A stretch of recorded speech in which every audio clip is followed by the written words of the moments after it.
Good afternoon, everyone.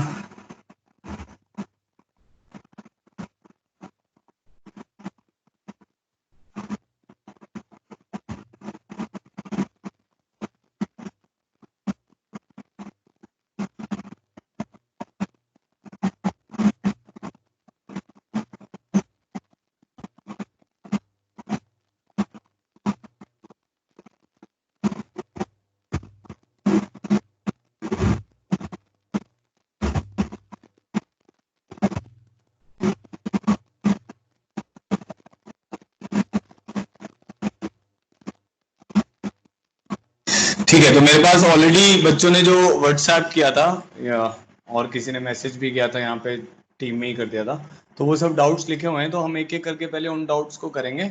जिसका वो doubt है वो उसको सुने, जिसका नहीं है वो भी उसको सुने, क्योंकि अभी इनिशियल स्टेज ही है हम सब लोग की। और हो सकता है कि आप मेरे को अच्छा मेथड बता पाए। ठीक है, तो मैं आपसे पूछूंगा कि किसी के पास अच्छा मेथड है, तो अगर किसी के पास उससे अच्छा मेथड होगा तो वो भी मुझे बताए। ठीक है, आंसर कि मैंने इस तरीके से किया, तो इस तरीके से हम चलेंगे। तो सबसे पहला डाउट है, स्टार्ट करते हैं। 12 o'clock ऑलरेडी हो चुका है। Good afternoon everyone. अपने पास एक रफ कॉपी जरूर रखें, एक पेन रखें, ताकि आप भी क्वेश्चंस को डिस्कस कर सकें। आपको अभी मोबाइल पे साइमल्टेनियसली क्वेश्चन खोलने की जरूरत नहीं है। मैं बोर्ड इस पे लिख दूंगा, स्क्रीन पे लिख दूंगा वो वाला क्वेश्चन। ठीक है। अच्छा, तो सबसे पहले मेरा कुछ इसमें ना मिस प्रिंट है। मिस प्रिंट एक्चुअली ऐसे है कि वो टर्म थोड़े से छोटे हो गए हैं। तो कोई नहीं, अगर ज्यादा मिस प्रिंट है, हमसे क्वेश्चन सॉल्व नहीं हो रहा है, तो we can skip that question. No problem in that. ठीक है, हमारे को बस प्रैक्टिस से मतलब था। तो हम अगर एक आधा क्वेश्चन हमारा स्किप भी हो रहा है, दो तीन क्वेश्चन स्किप हो रहे हैं, तो नो प्रॉब्लम। ठीक है, तो कुछ अगर हमारे को उसमें क्लैरिटी नहीं रहेगी तो कोई प्रॉब्लम नहीं है। ठीक है, तो एक बार देख लेते हैं। ऑलरेडी 27 स्टूडेंट्स आ चुके हैं, बाकी अपने आप ही ज्वाइन करते रहेंगे। स्टार्ट करते हैं। तो पहला जो डाउट है मेरे पास, वो है डाउट नंबर 7। अगर मान लो इसके अलावा भी किसी का डाउट बचता है, तो वो मेरे को एक बार सारे डाउट्स फिनिश अप करने दो। उसके बाद मैं आपको और 10-15 मिनट का हम और टाइम डिवोट कर लेंगे, जिसमें आपके इन जनरल क्वेरीज होंगी और जो भी डाउट्स होंगे वो भी कवर कर लेंगे। ठीक है, कुछ बच्चों को अभी भी इन जनरल क्वेरीज बहुत हैं, जैसे मेरा ये बचा हुआ वो बचा हुआ है, कैसे करेंगे वो सब आज डिस्कस कर लेंगे। ठीक है। और क्योंकि कल आपके पास संडे भी है, तो कल भी आपके पास टाइम रहेगा। आज भी इवनिंग में भी रेस्ट खेलने के बाद भी आपके पास टाइम रहेगा। आप अपने असाइनमेंट्स करें, बाकी सब्जेक्ट के भी और मैथ्स के भी। चलो स्टार्ट करते हैं। तो पहला हमारा डाउट है क्वेश्चन नंबर 7। ठीक है, तो 7 देखते हैं। तो सेवेंथ जो प्रॉब्लम है, अगर आपका हो गया था तो आप बस सुने, और अगर आपका कोई अच्छा मेथड है तो आप मुझे बताएं। ठीक है, चैट बॉक्स में लिख देना, फिर मैं आपको बोलने के लिए बोलूंगा। इसमें सेवेंथ प्रॉब्लम में ये था कि a+1, 3a और 4a+2, हमारे को तीन टर्म्स गिवन है। They are in AP. ठीक है, ये एपी में है। तो हमें seventh term of the series निकालना है। ठीक है, हो सकता है किसी का इसका आंसर मैच ना कर रहा हो, क्योंकि ये थोड़ी से पुराने असाइनमेंट्स हैं। मतलब मैंने लास्ट ईयर के जो एग्जाम्स हैं ना, जैसे राजस्थान पीईटी हो गया, पंजाब सीईटी हो गया, इन सब के क्वेश्चंस कलेक्ट किए हुए हैं। तो इनमें आंसर्स वेरीफाइड नहीं है। कुछ आंसर्स में गलती हो सकती है, तो घबराने की जरूरत नहीं है, हम यहाँ पे क्लास में वेरीफाई कर लेंगे। तो seven term of the series निकालना है। तो पहले कॉमन डिफरेंस देख लेते हैं। तो कॉमन डिफरेंस आ रहा है, इसमें से इसको सब्ट्रैक्ट करोगे तो 2a-1, इसमें से इसको सब्ट्रैक्ट करोगे तो वो हमारे पास आ रहा है 4a है ना ये। तो ये हमारे पास आ जा रहा है a-2। इसमें से इसको सब्ट्रैक्ट करेंगे a+2, सॉरी। ठीक है, तो इसका क्या मतलब हुआ कि भाई इससे तो हमारा a निकल कर आ जाएगा, तो इसको सॉल्व करेंगे तो a की वैल्यू हमारी 3 आ गई। तो आपका सीक्वेंस क्या बन जाएगा? 4, 9 और 14। तो कॉमन डिफरेंस कितना हो गया? 5 हो गया। क्लियरली पता चल ही रहा है, कॉमन डिफरेंस 5 हो गया, यहाँ से ही पता चल जाएगा। सेवेंथ टर्म निकालनी है, तो 4+6 × 5 कर देंगे, तो 34 इसका आंसर आ जाएगा। ठीक है, 34 इज इन दी ऑप्शन और नॉट? तो 34 है ना ऑप्शन में। ए पार्ट हो गया ना इसका आंसर। तो सेवेंथ का आंसर ए पार्ट हो जाएगा। जिसका भी डाउट था क्लियर हो गया। सेवेंथ का ये आंसर दिया हुआ है, चैट बॉक्स में लिखो। ठीक है, जिसका भी डाउट था, क्योंकि बहुत बच्चों ने 10a+4, हाँ 10a+4 इज सेम एज 34। ठीक है, चलो आगे बढ़ते हैं। नेक्स्ट नेक्स्ट हमारे पास डाउट है क्वेश्चन नंबर 8। क्वेश्चन नंबर 8 भी देख लेते हैं। तो क्वेश्चन नंबर 8 है, if x y z are in AP, then the common difference is. If x y z are in AP, then the common difference is. हमें common difference निकालना है in terms of x y z। ठीक है, चलो देखो। तो अब आपके पास क्या होगा? जो कॉमन डिफरेंस होगा वो, एक तो हमें पता है कि y - x के बराबर होगा या z - y के बराबर होगा। ठीक है, बट हमें अंडर रूट की टर्म्स में इसको निकालना है। ठीक है, अच्छा अब ऐसा मैं बोल सकता हूँ कि x प्लस जेड जो है वो किसके बराबर है, 2y के बराबर है।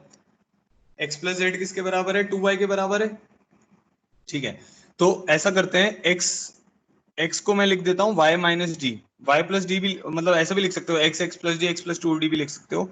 मैं ऐसे लिख रहा हूँ, x को मैंने लिख दिया y माइनस डी, ठीक है, और y को y ही रहने देते हैं, और z को लिख देते हैं y प्लस डी। उससे कोई फायदा होगा नहीं, तो ऐसा मत करो। ऐसा करते हैं, x को लिख देते हैं x ओनली, y को लिख देते हैं x प्लस डी, और z को लिख देते हैं x प्लस 2d, क्योंकि मेरे को d निकालना है। तो x प्लस जेड मेरा किसके बराबर हो जाएगा, और कुछ इंफॉर्मेशन है हमारे पास, X Y Z in AP common difference, D निकालना है हमें। ठीक है, तो अब यहाँ से डी जो आ रहा है, ये आ जाएगा मेरे पास x plus 2d is equal to 2y। तो y हमारा x प्लस डी आ गया, तो उससे कुछ d की वैल्यू निकली नहीं। अच्छा ओके, एक काम करते हैं फिर, यहां से तो ऐसे डायरेक्ट मैं कुछ भी कैलकुलेट नहीं कर पा रहा हूं, तो एक टर्म देखते हैं। इन सब टर्म्स में ना दो टर्म्स का डिफरेंस है, मतलब एक टर्म का होल स्क्वायर है और दो टर्म्स का प्रोडक्ट है, ऐसा देखने पे हमें समझ आ रहा है। जैसे x और z का प्रोडक्ट है, x और y का प्रोडक्ट है, y और z का प्रोडक्ट है। तो हम क्या करते हैं, जैसे इसको ऐसा मान लेते हैं, x प्लस डी और x प्लस 2d। अब ये देखेंगे कि भाई किस टर्म में d बन सकता है हमारा, किसका होल स्क्वायर करने से बन सकता है। ठीक है, तो अगर आप देखो, इसका होल स्क्वायर करो, आप देखो उसमें 2dx बनेगा, और वो इन दोनों का प्रोडक्ट बन रहा है, इसीलिए मैं इसका होल स्क्वायर करूंगा। ये मेरा x है, ये मेरा y है, और ये मेरा z है। तो मैंने x प्लस डी का होल स्क्वायर किया, तो मेरे पास बनेगा x square plus D square plus 2dx। ठीक है, अगर आप ध्यान से देखो, आपके पास x प्लस डी का होल स्क्वायर तो क्या बन गया, y square. X square plus 2dx जो बन गया, ये आपके पास बन जाएगा x into x plus 2d plus D square. अब हमारा प्रॉब्लम सॉल्व हो गया। तो Y square is equal to, ये टर्म बन गई x Z plus D square. तो यहाँ से डी स्क्वायर की वैल्यू आ जाएगी y square minus x z. D दोनों वैल्यू ले सकता है, पॉजिटिव भी नेगेटिव भी, उसने ऑप्शन में क्योंकि पॉजिटिव टर्म ही दी हुई है, इसलिए इसका आंसर बी हो जाएगा। सबको समझ आ गया? अब बताओ किसी के पास इसका कोई अच्छा तरीका है तो, 8th प्रॉब्लम का कोई और अच्छा तरीका चैट बॉक्स में लिखो, मैं देख रहा हूं चैट को। 8th प्रॉब्लम समझ आ गया मैंने कैसे किया?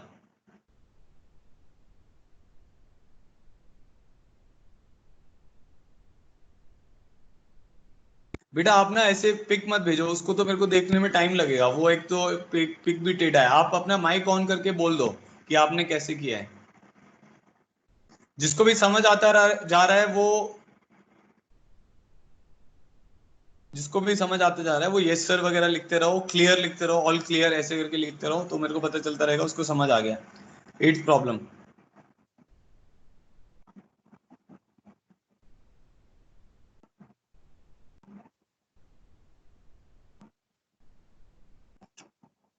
हाँ ठीक है, चेतना वैसे आपने जो किया वो भी सही है।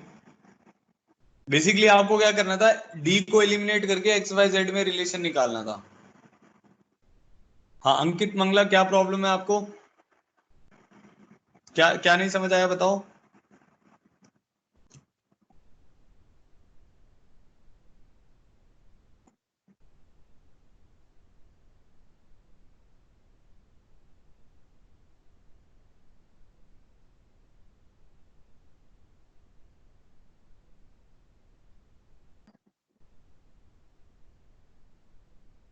ये मैथ्स की 2 मीटिंग कैसे हो गई?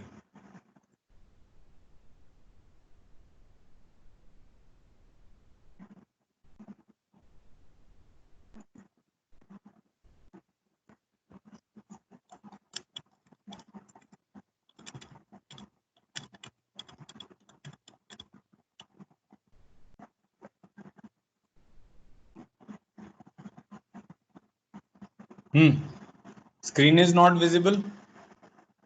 आपका इंटरनेट कनेक्शन बेटा वीक होगा, आप दोबारा से ट्राई करें।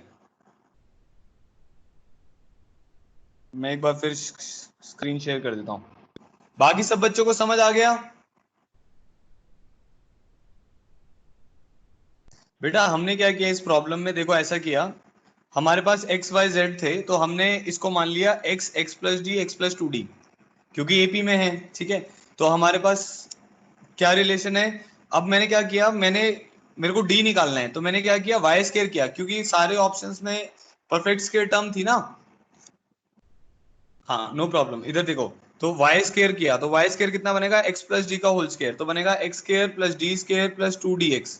ठीक है, अब वाई स्क्वायर वाली टर्म्स में एक्स स्क्वायर प्लस 2dx है, जो कि x इंटू जेड है, तो Y square is equal to आ गया X Z plus D square, यहाँ से डी निकल आया, खत्म। ठीक है, स्टिल अगर किसी को भी प्रॉब्लम है वो अलग से मेरे से पूछ ले। नेक्स्ट आगे बढ़ते हैं। Next problem is 10th problem. 10th problem देखते हैं, which term is purely imaginary. ठीक है, इसमें हो सकता है आपको कॉम्प्लेक्स नंबर के बारे में नहीं पता हो, इसीलिए आपको कंफ्यूजन हो।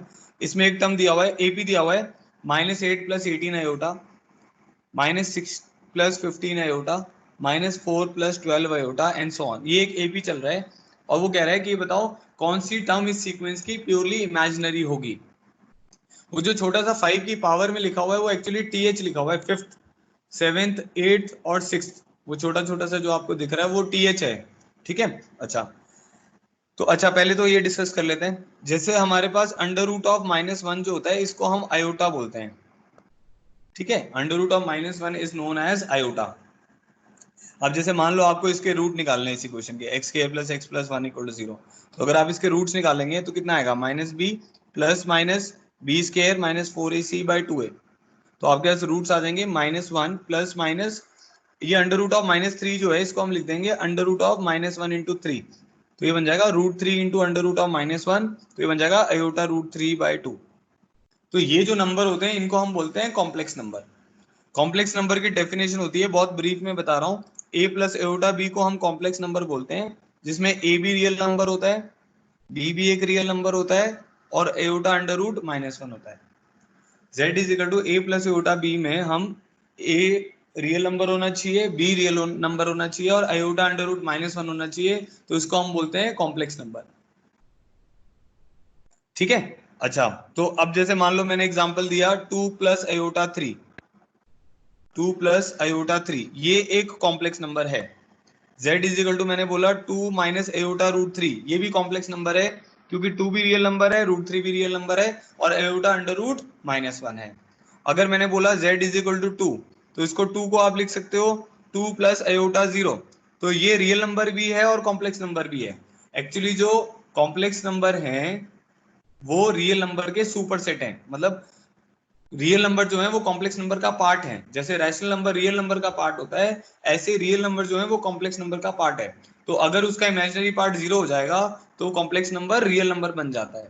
ठीक है, तो प्योरली इमेजिनरी कहने का क्या मतलब है, a + आयोटा b में से अगर b 0 हो जाएगा तो z आपका प्योरली रियल बन जाएगा, इसको हम बोलते हैं प्योरली रियल नंबर। ठीक है, और अगर a 0 हो जाएगा तो इसको हम बोलते हैं प्योरली इमेजिनरी नंबर। बस ये इंफॉर्मेशन आपको पता होनी चाहिए, purely imaginary number.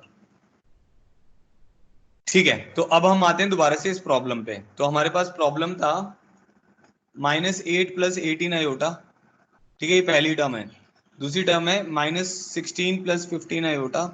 Next term है -4 + 12 आयोटा एंड सो ऑन। ठीक है, अच्छा एक चीज और जो आपको पता होनी चाहिए, मान लो मैं बोलता हूँ 2 + आयोटा 3 में मेरे को 4 + आयोटा 7 ऐड करना है, तो जब ऐड करेंगे तो क्या होगा, रियल पार्ट में रियल पार्ट ऐड होता है और इमेजिनरी पार्ट में इमेजिनरी पार्ट ऐड होता है। 2 और आयोटा 7 तो ऐड हो ही नहीं सकते ना, अगर 2 और आयोटा 7 ऐड हो जाते तो इसको 2 + आयोटा 7 ना लिखना पड़ता, इसको तो हम कुछ नंबर बना के लिख देते। तो 2 + आयोटा 3 क्लब करके कुछ भी नहीं लिखा जा सकता है, इसीलिए इसको 2 + आयोटा 3 ही लिखते हैं। तो इन दोनों का सम कितना आएगा, 6 + आयोटा 10। याद रहेगा, रियल पार्ट में रियल पार्ट ऐड करना है, इमेजिनरी पार्ट में इमेजिनरी पार्ट ऐड करना है। ठीक है जी, आगे बढ़ते हैं। अब इस प्रॉब्लम में हमें क्या करना है, which term of the sequence is purely imaginary. तो हमारी ए क्या है, -8 + 18 आयोटा। कॉमन डिफरेंस क्या होगा, इसमें से इसको सब्ट्रैक्ट कर दो, तो -6 + 15 आयोटा में से -6 + 15 आयोटा में से आप क्या करो, सब्ट्रैक्ट कर दो -8 + 18 आयोटा, तो क्या बन जाएगा, -6 + 8 2 बन जाएगा, 15 आयोटा -18 आयोटा -3 आयोटा बन जाएगा। तो कॉमन डिफरेंस कितना आ गया, 2 - 3 आयोटा आ गया, तो ये कॉमन डिफरेंस हो गया। ठीक है, अब आप चेक कर सकते हो कि भाई ये एपी है कि नहीं, इन दोनों का डिफरेंस देखो, तो -4 + 6, इसमें से इसको सब्ट्रैक्ट करोगे तो 2 आएगा, 12 - 15 -3 आएगा, तो -3 आयोटा। आयोटा को 3 के आगे लिख दो, 3 के पीछे लिख दो, कोई फर्क नहीं पड़ता है। ठीक है, तो कॉमन डिफरेंस सही है, हमें समझ आ गया। अब हम इसकी वो वाली टर्म निकालेंगे जो कि प्योरली इमेजिनरी होगी। तो nth टर्म लिखता हूं मैं। nth टर्म कैसे लिखते हैं? -8 + 18 आयोटा, ये इसका फर्स्ट टर्म हो गया, plus n - 1 into D. D कितना है? 2 - 3 आयोटा। ठीक है जी, आगे बढ़ते हैं। अब क्या होगा? ये टर्म बन जाएगा -8 + 18 iota plus 2 times of n - 1 -3 times of n - 1 iota. ठीक है जी, ये बन गया। क्या बन जाएगा? -8 + 2n - 2, तो -10 + 2n, ये टर्म बन गई। n आपकी nth टर्म थी, आपको ध्यान रखना है। ये बन गया -10 + 2n। फिर क्या बन जाएगा? आयोटा टाइम्स ऑफ 18, कॉमन निकालो आयोटा, 18 - 3n + 3। ठीक है, तो हमारे पास प्योरली इमेजिनरी करना है अब इसको, तो ये बन जाएगा -10 + 2n, पहले सिंप्लीफाई कर देते हैं आपके लिए, प्लस एटा 21 - 3n। अगर अब मेरे को प्योरली इमेजिनरी करना है, प्योरली इमेजिनरी करने का मतलब है कि इसका रियल पार्ट जीरो होगा, मतलब ये वाला पार्ट जीरो होना चाहिए। तो ये पार्ट जीरो होगा, तो 2n - 10 को जीरो करोगे तो n आपके पास कितना आ जाएगा? 5 आ जाएगा। n5 पे अब ये टर्म क्या बन जाएगी? 0 प्लस अयोटा। ये भी चेक करना है भाई, ये जीरो ना बन जाए, फिर तो गड़बड़ हो जाएगी। तो 0 प्लस 21 - 15 6, तो ये अयोटा 6 बन रहा है। Iota 6 is a purely imaginary number, तो इसलिए n = 5 is the answer of this problem. किसी को स्टिल इसमें डाउट है तो चैट बॉक्स में लिखे।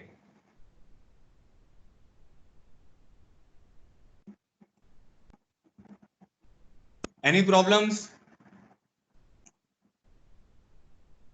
जिसको क्लियर है वो लिख दो ऑल क्लियर, नहीं तो वो ये वाली इमोजी बना सकता है। ये वाली इमोजी मेरे को बहुत सही लगती है, अगर आपके मोबाइल में आ रही है तो इसका मतलब है हमने प्रॉब्लम को तहस नहस कर दिया है।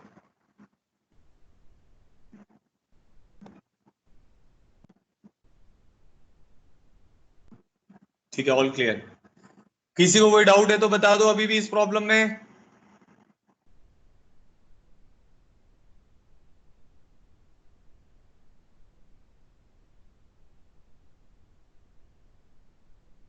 ठीक है, बहुत बढ़िया। चलो नेक्स्ट आगे बढ़ते हैं। अब नेक्स्ट डाउट है हमारा, ये वाला हमारा प्रॉब्लम हो गया था 10th। 10th के बाद है 11th। 11th प्रॉब्लम है, चलो 11th भी लिखते हैं। देखो इधर ध्यान दो। अब 11th प्रॉब्लम है, m+2th term of an AP is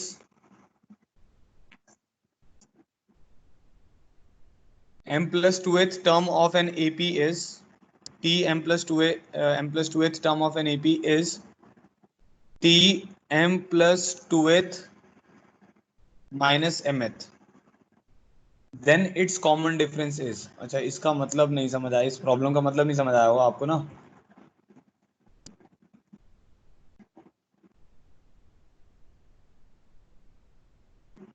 अच्छा, इसमें ये नहीं है, इसको आप ना इसमें करेक्शन कर लो बेटा। तो इसको मैं जूम इन करके देख रहा हूँ, तो ये बता रहा है t m+2th term of an AP is m+2 का whole square minus m square. सब लोग करेक्शन लिख लो ये, क्योंकि मेरे पास इसकी ओरिजिनल फाइल है, तो हो सकता है आपको वो जूम इन करके ना दिख रहा हो, तो मैंने जूम इन करके देखा है, तो ये टर्म इसके बराबर है। अब तो मेरे को लगता है सब बच्चे इस प्रॉब्लम को कर लेंगे, हो सकता है आपको इसी में प्रॉब्लम आई हो। करेक्शन कर लो ये अमित एक बार ही भेजना है, ये 5-6 बार नहीं भेजना है। अभी 5 क्वेश्चन थोड़ी हुए हैं, एक ही तो किया है तूने।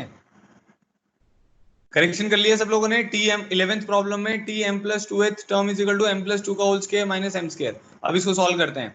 ठीक है, अब इसका आंसर निकालना है, कॉमन डिफरेंस निकालना है। तो टी m+2th कितना हो जाएगा हमारे पास? टी m+2th टर्म हो जाएगा m square plus 4m plus 4 minus m square, तो 4m+4 हो जाएगा। ठीक है, तो एक काम करते हैं, कॉमन डिफरेंस निकालना है। ये तो लीनियर इन एम है, वैसे भी आपको पता है ये लीनियर इन एम है। ये टर्म अगर लीनियर इन एम है बेटा, तो क्या होगा? यही होगा, एपी में होगी ये सीक्वेंस। तो मान लो मैंने T3 निकाला। T3 कैसे निकल जाएगा? एम को 1 घेर के, एम को 1 घेरेंगे तो ये 8 आ जाएगा। T4 निकालना है, एम को 2 घेर के, 8 + 4 12 आ जाएगा। T5 निकालना है, एम को 3 घेर के 16 आ जाएगा। तो कॉमन डिफरेंस कितना हो जाएगा? 4। ठीक है, तो देखो इसका आंसर है 4 ऑप्शन में, 11th का ए पार्ट। 11th का ए इज द ओनली आंसर। ठीक है, समझ आ गया सबको? बड़ा इजी प्रॉब्लम था, हो सकता है आपको बस ये वाला पार्ट नहीं समझ आया हो, क्योंकि वो मिस प्रिंट था वहां पे, इसलिए आपसे ये प्रॉब्लम नहीं हुआ होगा। चलो आगे बढ़ते हैं। इजी प्रॉब्लम बताइए 13। नेक्स्ट प्रॉब्लम जो डाउट है बच्चों का वो है 13। ठीक है, अब इसको देख लेते हैं, 13 को देख लेते हैं। हाँ, ये थोड़ा ट्रिको पर आ गया, इसीलिए आपको थोड़ा सा कंफ्यूजन हो रहा होगा इसमें। 13 में हमें दिया हुआ है tan of n theta is equal to tan of m theta, ठीक है, then the different values of theta will be in AP, GP, HP and none of these. ठीक है, तो हमें डिफरेंट वैल्यूज ऑफ थीटा निकालनी है। अच्छा, अब इसको करने के लिए ना आपको क्या इंफॉर्मेशन चाहिए वो मैं बता देता हूँ। थोड़ा सा ट्रिग्नोमेट्री आना चाहिए, तब आप इस प्रॉब्लम को कर पाओगे। होता क्या है, अभी मैं वो ट्रिग्नोमेट्री का रिजल्ट बता देता हूँ ताकि आपको ना दिक्कत ना हो। वैसे कुछ बच्चों ने अगर ट्रिग्नोमेट्री पढ़ा हुआ है तो वो कर लेंगे, अदरवाइज आपको रिजल्ट पता होना चाहिए। हाँ प्रखर, आप बताओ आपने कैसे किया, माइक ऑन करके बताओ, क्योंकि अगर आपको रिजल्ट नहीं पता है तो आप कर नहीं सकते इस प्रॉब्लम को। प्रखर। Sir hello. हाँ, कैसे किया आपने? किसी और बच्चे का ये आंसर आ गया तो बताओ।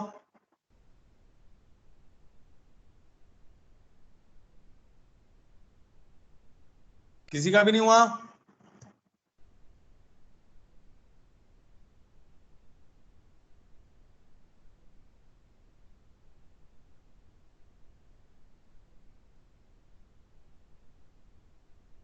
चलो देखो करते हैं।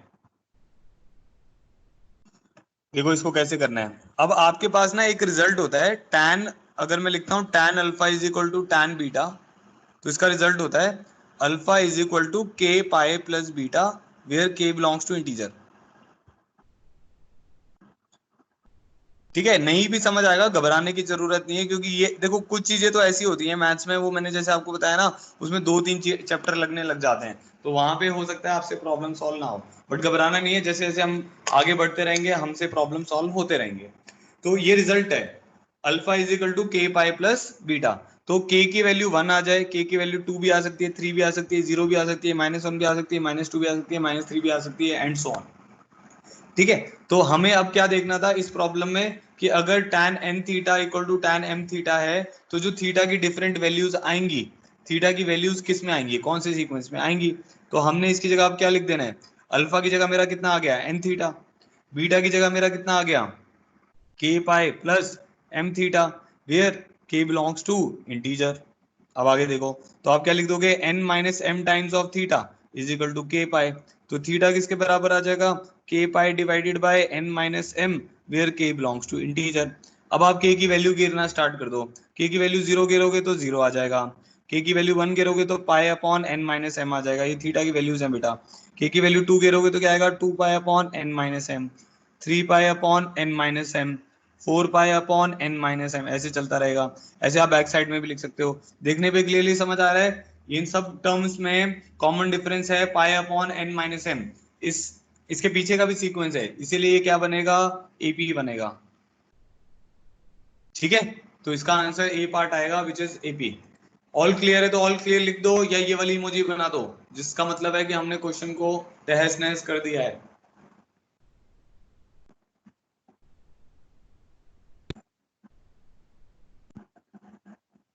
ठीक है,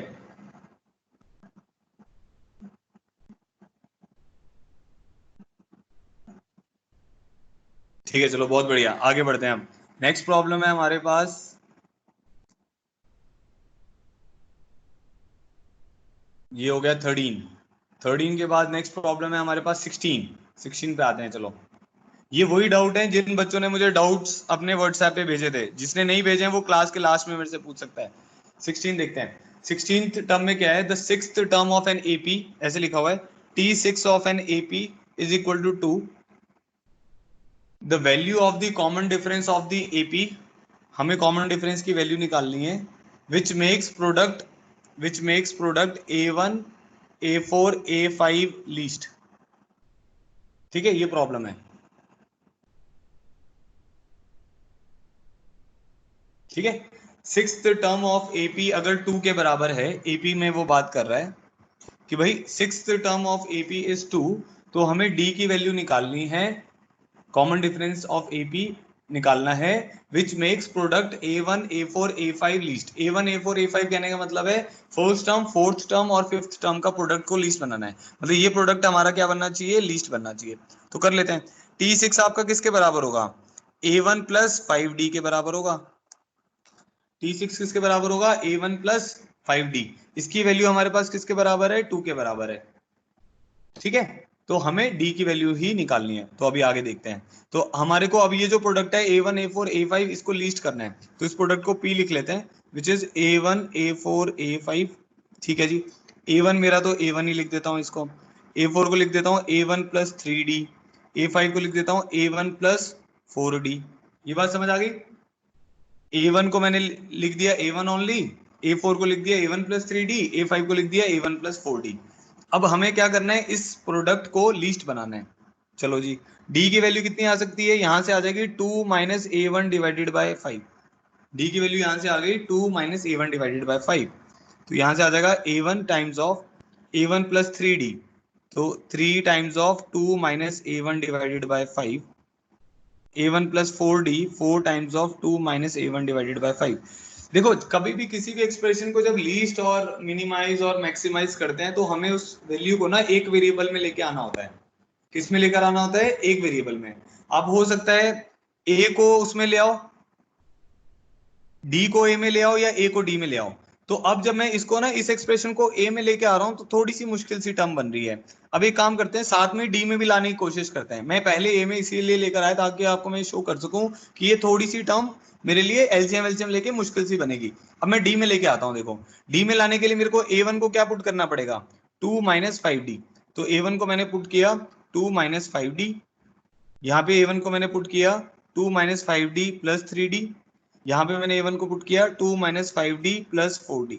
ठीक है, तो अब मेरे पास प्रोडक्ट की वैल्यू क्या आ जाएगी, D की टर्म्स में 2 माइनस 5D, यहाँ पे आ जाएगा 2 plus 2D, 2 minus 2D sorry, क्योंकि माइनस है उसमें, तो 2 माइनस 2D, और यहाँ पे आ जाएगा हमारे पास 2 माइनस D। अब ये एक्सप्रेशन आ गई। तो बेटर है हम इसको यहाँ पे सॉल्व करें क्योंकि हमें D की वैल्यू ही निकालनी है। ठीक है, यहां तक मेरे को लग रहा है सबको क्लियर हो गया होगा कि जो मैंने बताया। ठीक है, अब हमें क्या करना है, प्रोडक्ट की वैल्यू को क्या करना है, लीस्ट करना है। अच्छा, अब ये जो प्रोडक्ट की वैल्यू लीस्ट करने वाला कंसेप्ट है ना, अब ये आपके लिए थोड़ा सा नया है। ये कैसे करते हैं अब मैं ये बताता हूँ आपको, सुनना ध्यान से। नई चीज है, कुछ नहीं समझ आए तो घबराना नहीं है, ये हम आगे बढ़ते हैं। अब ये प्रॉब्लम यहाँ पे अटक गया है तो इसीलिए हम इसको एक नया मतलब 12th में पढ़ते हैं ये तरीका ना, मिनिमाइज मैक्सिमाइज करने वाला। हो सकता है फिजिक्स में आपको बता दें, जल्दी बता दें, बेसिक मैथ्स वगैरह में बता देंगे कि मिनिमाइज मैक्सिमाइज कैसे करते हैं। क्या करते हैं इसमें, पहले तो इसका प्रोडक्ट करेंगे। ये टर्म को ना प्रोडक्ट करके निकालो। तो पहले प्रोडक्ट लेते हैं इसका, 2 माइनस 5D, सुनते रहना सब लोग। ठीक है, तो ये 2 इंटू 2 कितना हो गया, 4 माइनस 2D, इन दोनों का प्रोडक्ट ले रहा हूं मैं। ठीक है, 4 minus 2D minus 4D plus 2D square. ठीक है, आगे बढ़ते हैं। तो P मेरे पास कितना आ जाएगा, 2 minus 5D times of 2D square minus 6D plus 4, और फिर मल्टीप्लाई करो। क्या बन जाएगा, ये 2 इंटू 2 कितना हो जाएगा, 4D square minus 12D plus 8। ठीक है, माइनस 5D आ जाएगा माइनस 10D क्यूब, इसको इधर लिख देता हूँ, minus 10D cube plus 30D square minus 20D। तो जो मेरा प्रोडक्ट वाला टर्म आ गया वो आ जाएगा minus 10D cube plus 34D square minus 32D plus 8। ये टर्म आ गया। ये मैंने प्रोडक्ट निकाल लिया इन टर्म्स ऑफ D। ठीक है, अच्छा अब आगे बढ़ते हैं। प्रोडक्ट मिनिमम कब होता है, उसके लिए क्या करते हैं, उसके लिए मेथड है, method to find P minimum slash P maximum. नया है आपके लिए, बट क्योंकि हमें ये प्रॉब्लम सॉल्व करना है इसीलिए हम इसको कर रहे हैं। ठीक है, तो करते क्या हम उसमें, इसका डेरिवेटिव लेते हैं। D के रिस्पेक्ट में मैं इसको डिफरेंशिएट करूंगा। क्या डिफरेंशिएट करके क्या वैल्यू आएगी, माइनस 30D स्क्वायर। x की पावर n का डेरिवेटिव होता है, जिसको नहीं पता है, nxn माइनस 1। तो आप मान लो जैसे x क्यूब ले रहे हो, x क्यूब का डेरिवेटिव क्या होगा, पहले 3 आगे जाएगा, फिर x की पावर में 3 माइनस 1 आएगा, तो 3x की पावर 2 बनेगा। x की पावर 5 का डेरिवेटिव लोगे तो बेटा क्या आएगा, 5 आगे चला जाएगा, x की पावर 5 माइनस 1 4 आएगा। ऐसे लिखते हैं इसको। ठीक है, तो d क्यूब का डेरिवेटिव कितना हो जाएगा, 3D की पावर 2, तो माइनस 30D स्क्वायर हो गया। प्लस यहाँ पे आ जाएगा 64D माइनस 32। ठीक है जी। अब इसमें से देखो क्या कॉमन आ रहा है, इसके रूट्स निकालने होते हैं। सबसे पहले क्या करना है, जिस भी टर्म को मिनिमाइज और मैक्सिमाइज करना है उसका क्या करो, पहले तो प्रोडक्ट, जैसे हमने उस टर्म को डी की टर्म्स में ले लिया, उसका डिफरेंशिएशन लो, फिर वहां से डी की वैल्यू निकालो। तो अब यहाँ से इसमें से 2 कॉमन आ रहा है एक, तो 2 कॉमन ले लेते हैं। तो -2 कॉमन ले लिया, यहाँ पे वैल्यू आ जाएगी 15D square minus 32D plus 16। ठीक है, अब इसके फैक्टर बनाने पड़ेंगे। तो ये बन रहा है 15, फैक्टर देखते हैं इसके एक बार, 1 मिनट रुको। 3 × 5, 2 × 2 × 2 × 2, मेरे को 32 बनाना है। तो 3 4 जा, और ये बन रहा है 3 4 जा 12 और 5 20। ठीक है, 5 4 जा 20, -2 × 15D square minus 12D minus 20D plus 16। तो हमारे पास आ जाएगा -2 टाइम्स ऑफ, यहाँ से क्या कॉमन आ रहा है 3D 5D माइनस 4, यहाँ से -4 कॉमन आ रहा है, यहाँ पे क्या हो जाएगा 5D माइनस 4। ठीक है, तो बनेगा -2 times of 3D minus 4 into 5D minus 4। ठीक है जी। तो हमारे पास क्या वैल्यू आ रही है, हमारे पास अब D की 2 वैल्यूज आ रही हैं। एक D की वैल्यू आ रही है 4/3 और एक D की वैल्यू आ रही है 4/5। ठीक है, एक D की वैल्यू आ रही है 4/3, एक D की वैल्यू आ रही है 4/5। ठीक है, अब आगे बढ़ते हैं। अब इसके बाद क्या करना होता है, D2 डी स्केयर निकालना होता है। एक बार और डेरिवेटिव लेते हैं इसका, तो वो वाली वैल्यू आएगी -60D प्लस 64। जिसको नहीं समझ आ रहा है सब लोग अभी बने रहो, अभी एक बार आंसर निकाल लेते हैं, फिर मैं आपको बताता हूँ। तो अब हम क्या करेंगे, अगर हमें मिनिमाइज करना होता है एक्सप्रेशन, तो उसमें क्या होता है, जो भी आप वैल्यू पुट करोगे डी की जो भी वैल्यू पुट कर रहे हो, जैसे मान लो अल्फा पुट कर रहे हो, उस पर अगर ये >0 आएगा तो आपको मिनिमम मिलेगा। इस केस में मिनिमम मिलता है। अगर d2p/d स्केयर की वैल्यू जो है वो बीटा पर नेगेटिव आती है, तो उस पे अपने को मैक्सिमम मिलता है। तो हमें पॉजिटिव टर्म चाहिए कि पॉजिटिव किस पर आएगा, तो पॉजिटिव इसका d = 4/5 पर आएगा, क्योंकि d = 4/5 पुट करने पर ये बन रहा है -48 + 64 विच इज 16। ठीक है, और d = 4/3 पुट करने पर ये बन रहा है -80 + 64 विच इज नेगेटिव। तो इस पे 4/3 पे इसकी मैक्सिमम वैल्यू होगी, 4/5 पे इसकी मिनिमम वैल्यू होगी।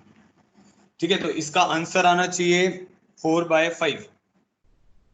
वो तो मेरे को ऑप्शन में दिख नहीं रहा है, 1 मिनट रुको। इसका ऑप्शन क्या दिया हुआ है, 16। सर 16 का वहाँ पे ऑप्शन दिया हुआ है 68D सी। आएगा। सर वहाँ पे 68D आएगा। क्या कह रहे हो, सर वहाँ पे 68D आएगा, मल्टीप्लाई में आपने थोड़ा सा गलत कर दिया। यहाँ पे एक बार चलो चेक कर लेते हैं, अभी देख लेते हैं, हो सकता है मैंने कुछ मिस्टेक कर दी हो। एक बार दोबारा से मैं इसको करता हूँ, ठीक है। चलो, सिक्स्थ टर्म क्या थी हमारी, 2 थी, हमने कॉमन डिफरेंस मान लिया d। देख लेते हैं बेटा एक बार, हो सकता है कुछ एरर हो गया। सिक्स्थ टर्म हमारी 2 थी, कॉमन डिफरेंस हमने d मान लिया, फर्स्ट टर्म हमने a1 मान ली। सिक्स्थ टर्म हम क्या लिखेंगे, a1 + 5d = 2। तो d मेरा किसके बराबर आ जाएगा, 2 - a1 / 5, और a1 कितना आ जाएगा, 2 - 5d। तो यहाँ पे जो मैंने प्रोडक्ट लेना था a1 a4 a5 का, तो वो आ गया a1, a4 आ जाएगा a1 + 3d, a5 आ जाएगा a1 + 4d। ठीक है, तो मैंने यहाँ पे a1 की जगह लिख दिया 2 - 5d, 2 - 2d, ये सही है, 2 - d, ये भी सही है, यहाँ तक ठीक है। ठीक है, अब प्रोडक्ट का जब भी मिनिमाइज और मैक्सिमाइज करना होता है उसका तरीका है, क्या तरीका है, अभी आप ये ना तरीके बार बार सेम चीज पढ़ते रहोगे ना तो याद हो जाती है, ये वैसे हम 12th में पढ़ते हैं, बट अभी फॉर द टाइमिंग आप ऐसे ध्यान रखो, अगर किसी भी टर्म को मिनिमाइज और मैक्सिमाइज करना है, उसको डिफरेंशिएशन की हेल्प से हम मिनिमाइज और मैक्सिमाइज कर सकते हैं। कैसे करते हैं, एक बार डेरिवेटिव लेते हैं, उससे रूट मिल जाते हैं, उस रूट को डबल डेरिवेटिव में पुट करते हैं, अगर वो पॉजिटिव आता है तो मिनिमम देता है, अगर वो नेगेटिव आता है तो मैक्सिमम देता है। तो अब मैंने प्रोडक्ट देख लेता हूँ एक बार ना, मेरे को यहीं पे लग रहा है कुछ हो सकता है मिस्टेक हो गई हो, नहीं तो हो सकता है इसका आंसर भी गलत हो। तो 2 - 2d × 2 - d, देखो ये क्या बनेगा, 4 - 2d - 4d + 2d स्क्वायर। तो ये बन जाएगा ये बन गया 2d स्क्वायर - 6d + 4, ये तो सही है, यहाँ भी सही है। अब प्रोडक्ट लेते हैं, ये बनेगा 4d square - 12d + 8 - 10d³ + 30d square - 20d। तो ये बन गया -10d³ plus 34d² minus 32d plus 8, ये टर्म भी आ गई हमारे पास। ठीक है, एकदम सही है यहाँ तक तो। अब इसका डेरिवेटिव लिया, क्या गया -30d²।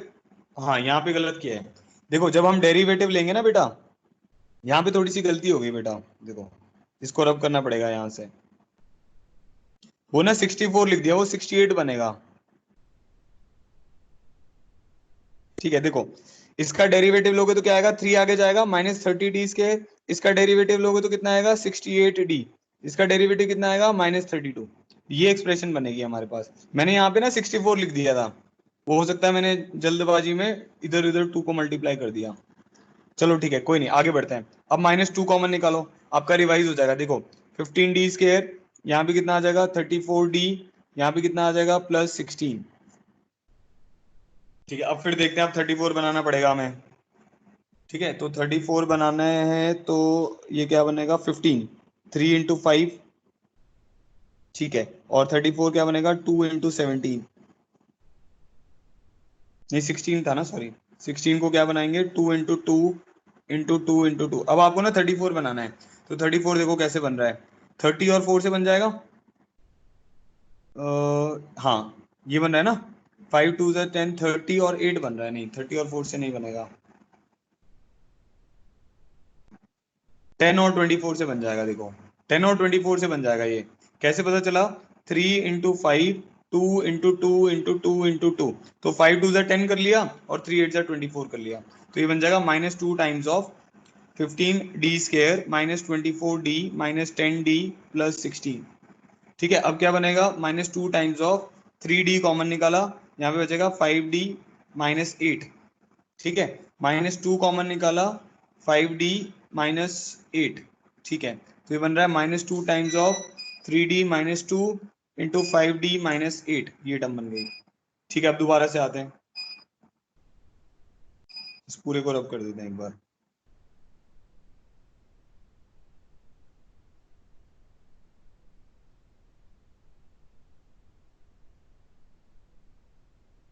देखो यहां तक आ गए हम लोग, अब इसके बाद हम क्या करेंगे, ये हमारे हो गए रूट्स आ गए, कौन कौन से रूट आ गए, एक 2/3 आ गया और एक 8/5 आ गया। ठीक है, 2 रूट आ गए। अब हम क्या करेंगे, d2p/dd² निकालेंगे, डबल डेरिवेटिव। डबल डेरिवेटिव कितना आएगा -60d प्लस 68। ठीक है, d² का डेरिवेटिव कितना होगा 2d, तो -60d प्लस 68। अब आपको क्या बताया, याद क्या रखना है, मिनिमम मैक्सिमम निकालने के लिए किसी भी एक्सप्रेशन का मिनिमम और मैक्सिमम निकालना है, उसका पहले डेरिवेटिव लो उसके वेरिएबल के साथ, इक्वल टू 0 पुट करके उसके आपको रूट्स मिलेंगे, मान लो अल्फा और बीटा, फिर आप उसका डबल डेरिवेटिव लो, उसमें मान लो आपने अल्फा डाला, अगर वो पॉजिटिव आएगा तो अपने को क्या देगा, वो लोकल मिनिमा, अगर पॉजिटिव आता है तो लोकल मिनिमा देता है, अगर नेगेटिव आएगा d2x/dt² at x is equal to beta पे नेगेटिव आता है तो क्या देता है, लोकल मैक्सिमा। हमें क्या निकालना था, लोकल मिनिमा, तो हमें देखना पड़ेगा पॉजिटिव किस में आ रहा है, तो एक बार d को 2/3 पुट करो। ठीक है, 2/3 पुट करने पे कितना आएगा, -40 प्लस 68 विच इज 28 पॉजिटिव, तो यहाँ पे लोकल मिनिमा आएगा d इक्वल टू 2/3 पे, और d इक्वल टू 8/5 पे भी चेक कर लेते हैं, तो आ जाएगा -96, 5 से 12 जाएगा, 12 8 जा 96 प्लस 68, ये नेगेटिव आ रहा है, तो यहाँ पे ये लोकल मैक्सिमा देगा। हमें क्या निकालना था, लोकल मिनिमा, तो d की वैल्यू आएगी 2/3। ठीक है, सी दिया हुआ है इसका आंसर, मैं चेक कर लेता हूँ क्वेश्चन नंबर। ठीक है, सही है इसका आंसर, तो इसका आंसर सी पार्ट हो गया। ठीक है, तो हमने कैलकुलेशन मिस्टेक कर दी थी, उसकी वजह से ये आंसर नहीं आ पाया था। ठीक है, अब हो सकता है कुछ बच्चों को ये 50% समझ आया हो, कोई प्रॉब्लम नहीं है, जिसको पूरा समझ आ गया वेल एंड गुड, जिसको आधा अधूरा समझ आया उसको हो सकता है इस मेथड की वजह से ना समझ आया हो। तो मेथड बेसिकली यही है कि भाई डिफरेंशिएशन का यूज हो रहा है, तो घबराना नहीं है। जिसको भी ये लग रहा है कि उसको 50% एंड अबव समझ आ गया है किस तरीके से इस प्रॉब्लम को कर रहा है, तो वो लिख दो कि भाई सर आई एम सेटिस्फाइड, मेरे को ठीक है। बाकी आपको देखो आगे भी चीजें समझ आएंगी ना, तो ऑल क्लियर कर दो, जिसको पूरा समझ आया वो तो ऑल क्लियर कर दो। हाँ मैं चैट बॉक्स नहीं देख रहा था जब मैं सॉल्व कर रहा था, इसलिए हाँ, कुछ बच्चों को तो ऑल क्लियर हो गया है। ठीक है, ओके ठीक है, चलो फिर आगे बढ़ते हैं। Okay okay, very good. चलो, अब 16 के बाद हमारा क्या प्रॉब्लम है? 16 के बाद है 19। चलो भाई 19 को देखते हैं। देखो 19 प्रॉब्लम में क्या है। 19 प्रॉब्लम में ये दे रहा है 16 के बाद है 19। अच्छा, अच्छा देखो, इसमें ये क्या 19 तो थोड़ा इजी प्रॉब्लम है, जिसका भी डाउट है। 25, 22, 3/5 ये सीक्वेंस है। 21/2 कम हो रही है ना वैल्यू, 25 से 22 प्लस, ये मिक्स फ्रैक्शन है। 22 3/5 इज सेम एज 22 प्लस 3/5। ठीक है, तो 22.6 है, फिर 20.5 हो गया, फिर 18 1/4 हो गया। तो ये जो वैल्यूज हैं ये कम होती जा रही हैं। तो वो कह रहा है if the pH term of the sequence, if the pH term of the sequence is numerically the smallest, numerically the smallest, मतलब ये स्मॉलेस्ट टर्म है, न्यूमेरिकली ये स्मॉलेस्ट टर्म होगी। ठीक है, then value of p is, अच्छा numerically कहने का क्या मतलब होता है? उसका मैग्नीट्यूड, न्यूमेरिकली कहने का मतलब होता है मैग्नीट्यूड उसका स्मॉलेस्ट हो, या तो वो जीरो हो जाए। अब जैसे मान लो मैं बोलता हूँ -1 और 3 है, तो इन दोनों में न्यूमेरिकली कौन स्मॉलेस्ट है? -1। ठीक है, अगर मैं बोलता हूँ -2 और 1 है, तो इन दोनों में न्यूमेरिकली कौन स्मॉलेस्ट है? 1। तो आपको वो वाली वैल्यू निकालनी है। तो ये तो इजी प्रॉब्लम है बेटा, ये आप खुद से ही करें। क्या हुआ, इसका आंसर नहीं आ रहा क्या? चैट बॉक्स में बताओ इसका आंसर अगर नहीं आ रहा था तो।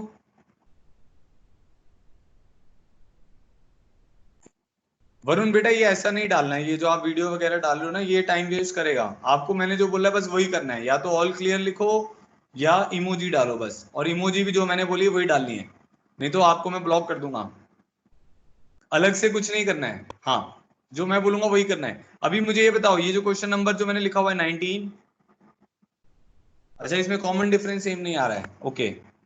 और किसी को इसमें और कोई प्रॉब्लम है क्या? एक बच्चा कह रहा है सर इसमें कॉमन डिफरेंस सेम नहीं आ रहा है। बाकी किसी का इसका आंसर आ गया था 19 का? इसका आंसर ए आ रहा है बट पीछे बी दिया हुआ है। अच्छा, इसका आंसर एक बच्चे का ए आ रहा है बट पीछे बी दिया हुआ है, ओके। और किसी को कोई प्रॉब्लम?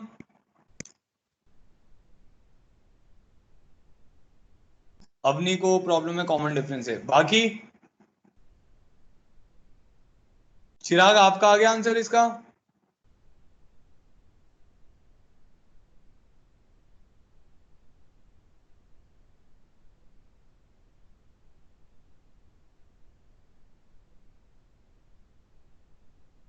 ठीक है, चलो अभी देख लेते हैं। चलो मैं सॉल्व करता हूं। तो ये वाली वैल्यू को हम लिख सकते हैं 25, 22.6 लिख सकते हैं इसको, क्योंकि 22 3/5 इज 22 प्लस 3/5, तो 3/5 इज 0.6। ये वाली वैल्यू कितनी आ जाएगी? 20.5, ये आ जाएगी 18.25 एंड सो ऑन। ठीक है, तो ये सीक्वेंस हमारा कुछ ऐसा बन गया। अच्छा, अब हमें क्या करना है? If the pH term of the series, अब हमें ये देखना है कि भाई ये जो सीरीज है इसकी इसमें क्या पैटर्न है। पहले तो पैटर्न देखो, ठीक है, वो देखना जरूरी है। चलो देखते हैं। तो इन दोनों में कितने का डिफरेंस आ रहा है? हमारे पास 2.4 का डिफरेंस आ रहा है ना। ठीक है, इन दोनों में कितने का डिफरेंस आ रहा है? इन दोनों में डिफरेंस आ रहा है 2.1 का। ठीक है जी, अब इन दोनों में कितने का डिफरेंस आ रहा है? 2.50 माइनस 18.25, 0.25 और 1, तो ये 1.25 हो गया। अच्छा,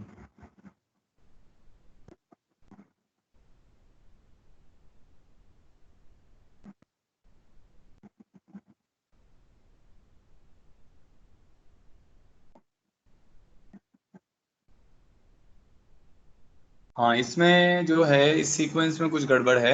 if the p a term of this series is the numerically smallest then p, इसमें ना कुछ पैटर्न हमें देखना पड़ेगा कि कुछ पैटर्न बन रहा है कि नहीं बन रहा है। 2 मिनट और सोचते हैं थोड़ा सा।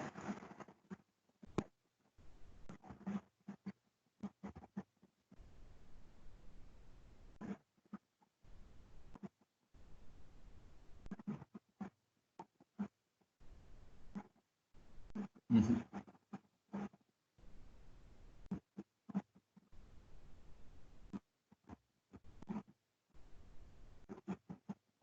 इसमें ना कोई और सीक्वेंस भी अभी नहीं बन रहा है, जैसे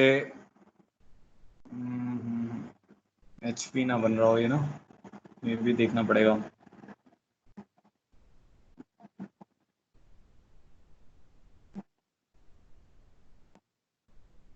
ठीक है, हाँ इसमें इस प्रॉब्लम में कुछ प्रॉब्लम है। अभी तो मेरे को ये दिख रहा है कि इसमें ना कॉमन डिफरेंस नहीं आ रहा है, और ये GP भी नहीं बन रहा है, कुछ ऐसे कॉमन रेशियो भी नहीं आ रहा है। इसको अगर वैसे एक बार लिख के देख लेते हैं, एक बार और एक ट्राई कर लेते हैं। 22 3/5 को हम लिख सकते हैं 10 110 113/5। ठीक है, नेक्स्ट है 21/2, तो ये हो जाएगा 41/2। ठीक है, और ये हो जाएगा 72 73/4, ये टर्म बन जाएगी। अब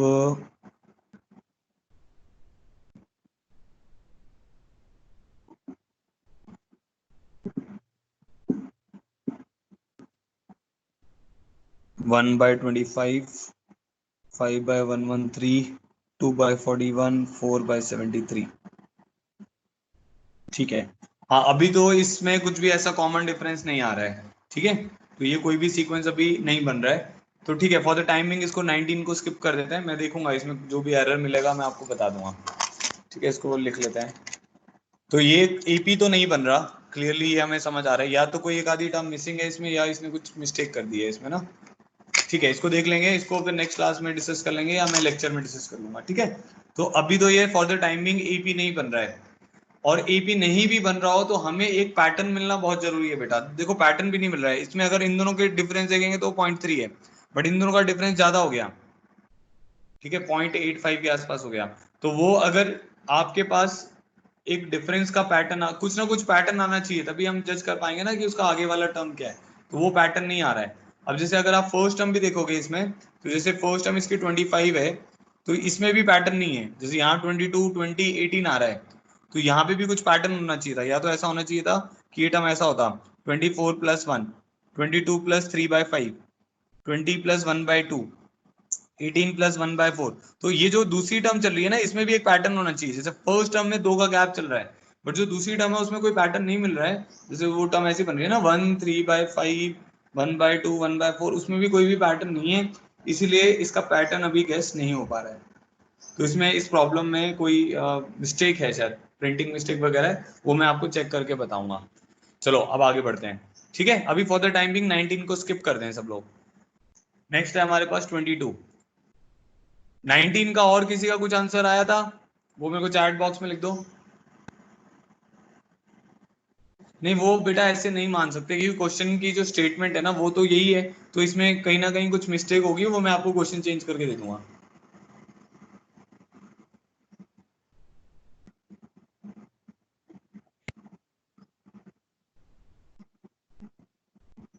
हाँ आप क्या कह रहे हो आदित्य, 2.25 आएगा, इसका क्या मतलब है? आदित्य माइक ऑन करके बोलो।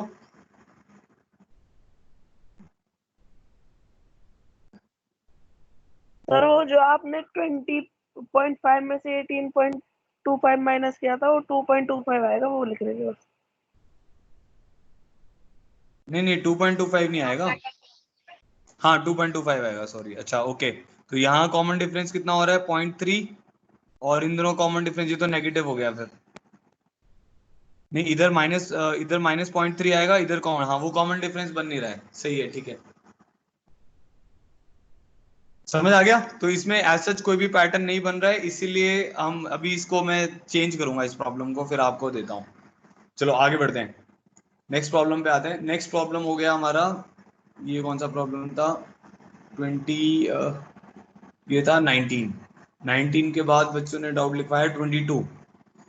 22 देखते हैं आप, चलो देखो 22 में क्या है। In an AP first term is 1, तो एपी की फर्स्ट टर्म 1 है। फिर हमारे को दिया हुआ है T1 T3 प्लस T2 T3 इज मिनिमम,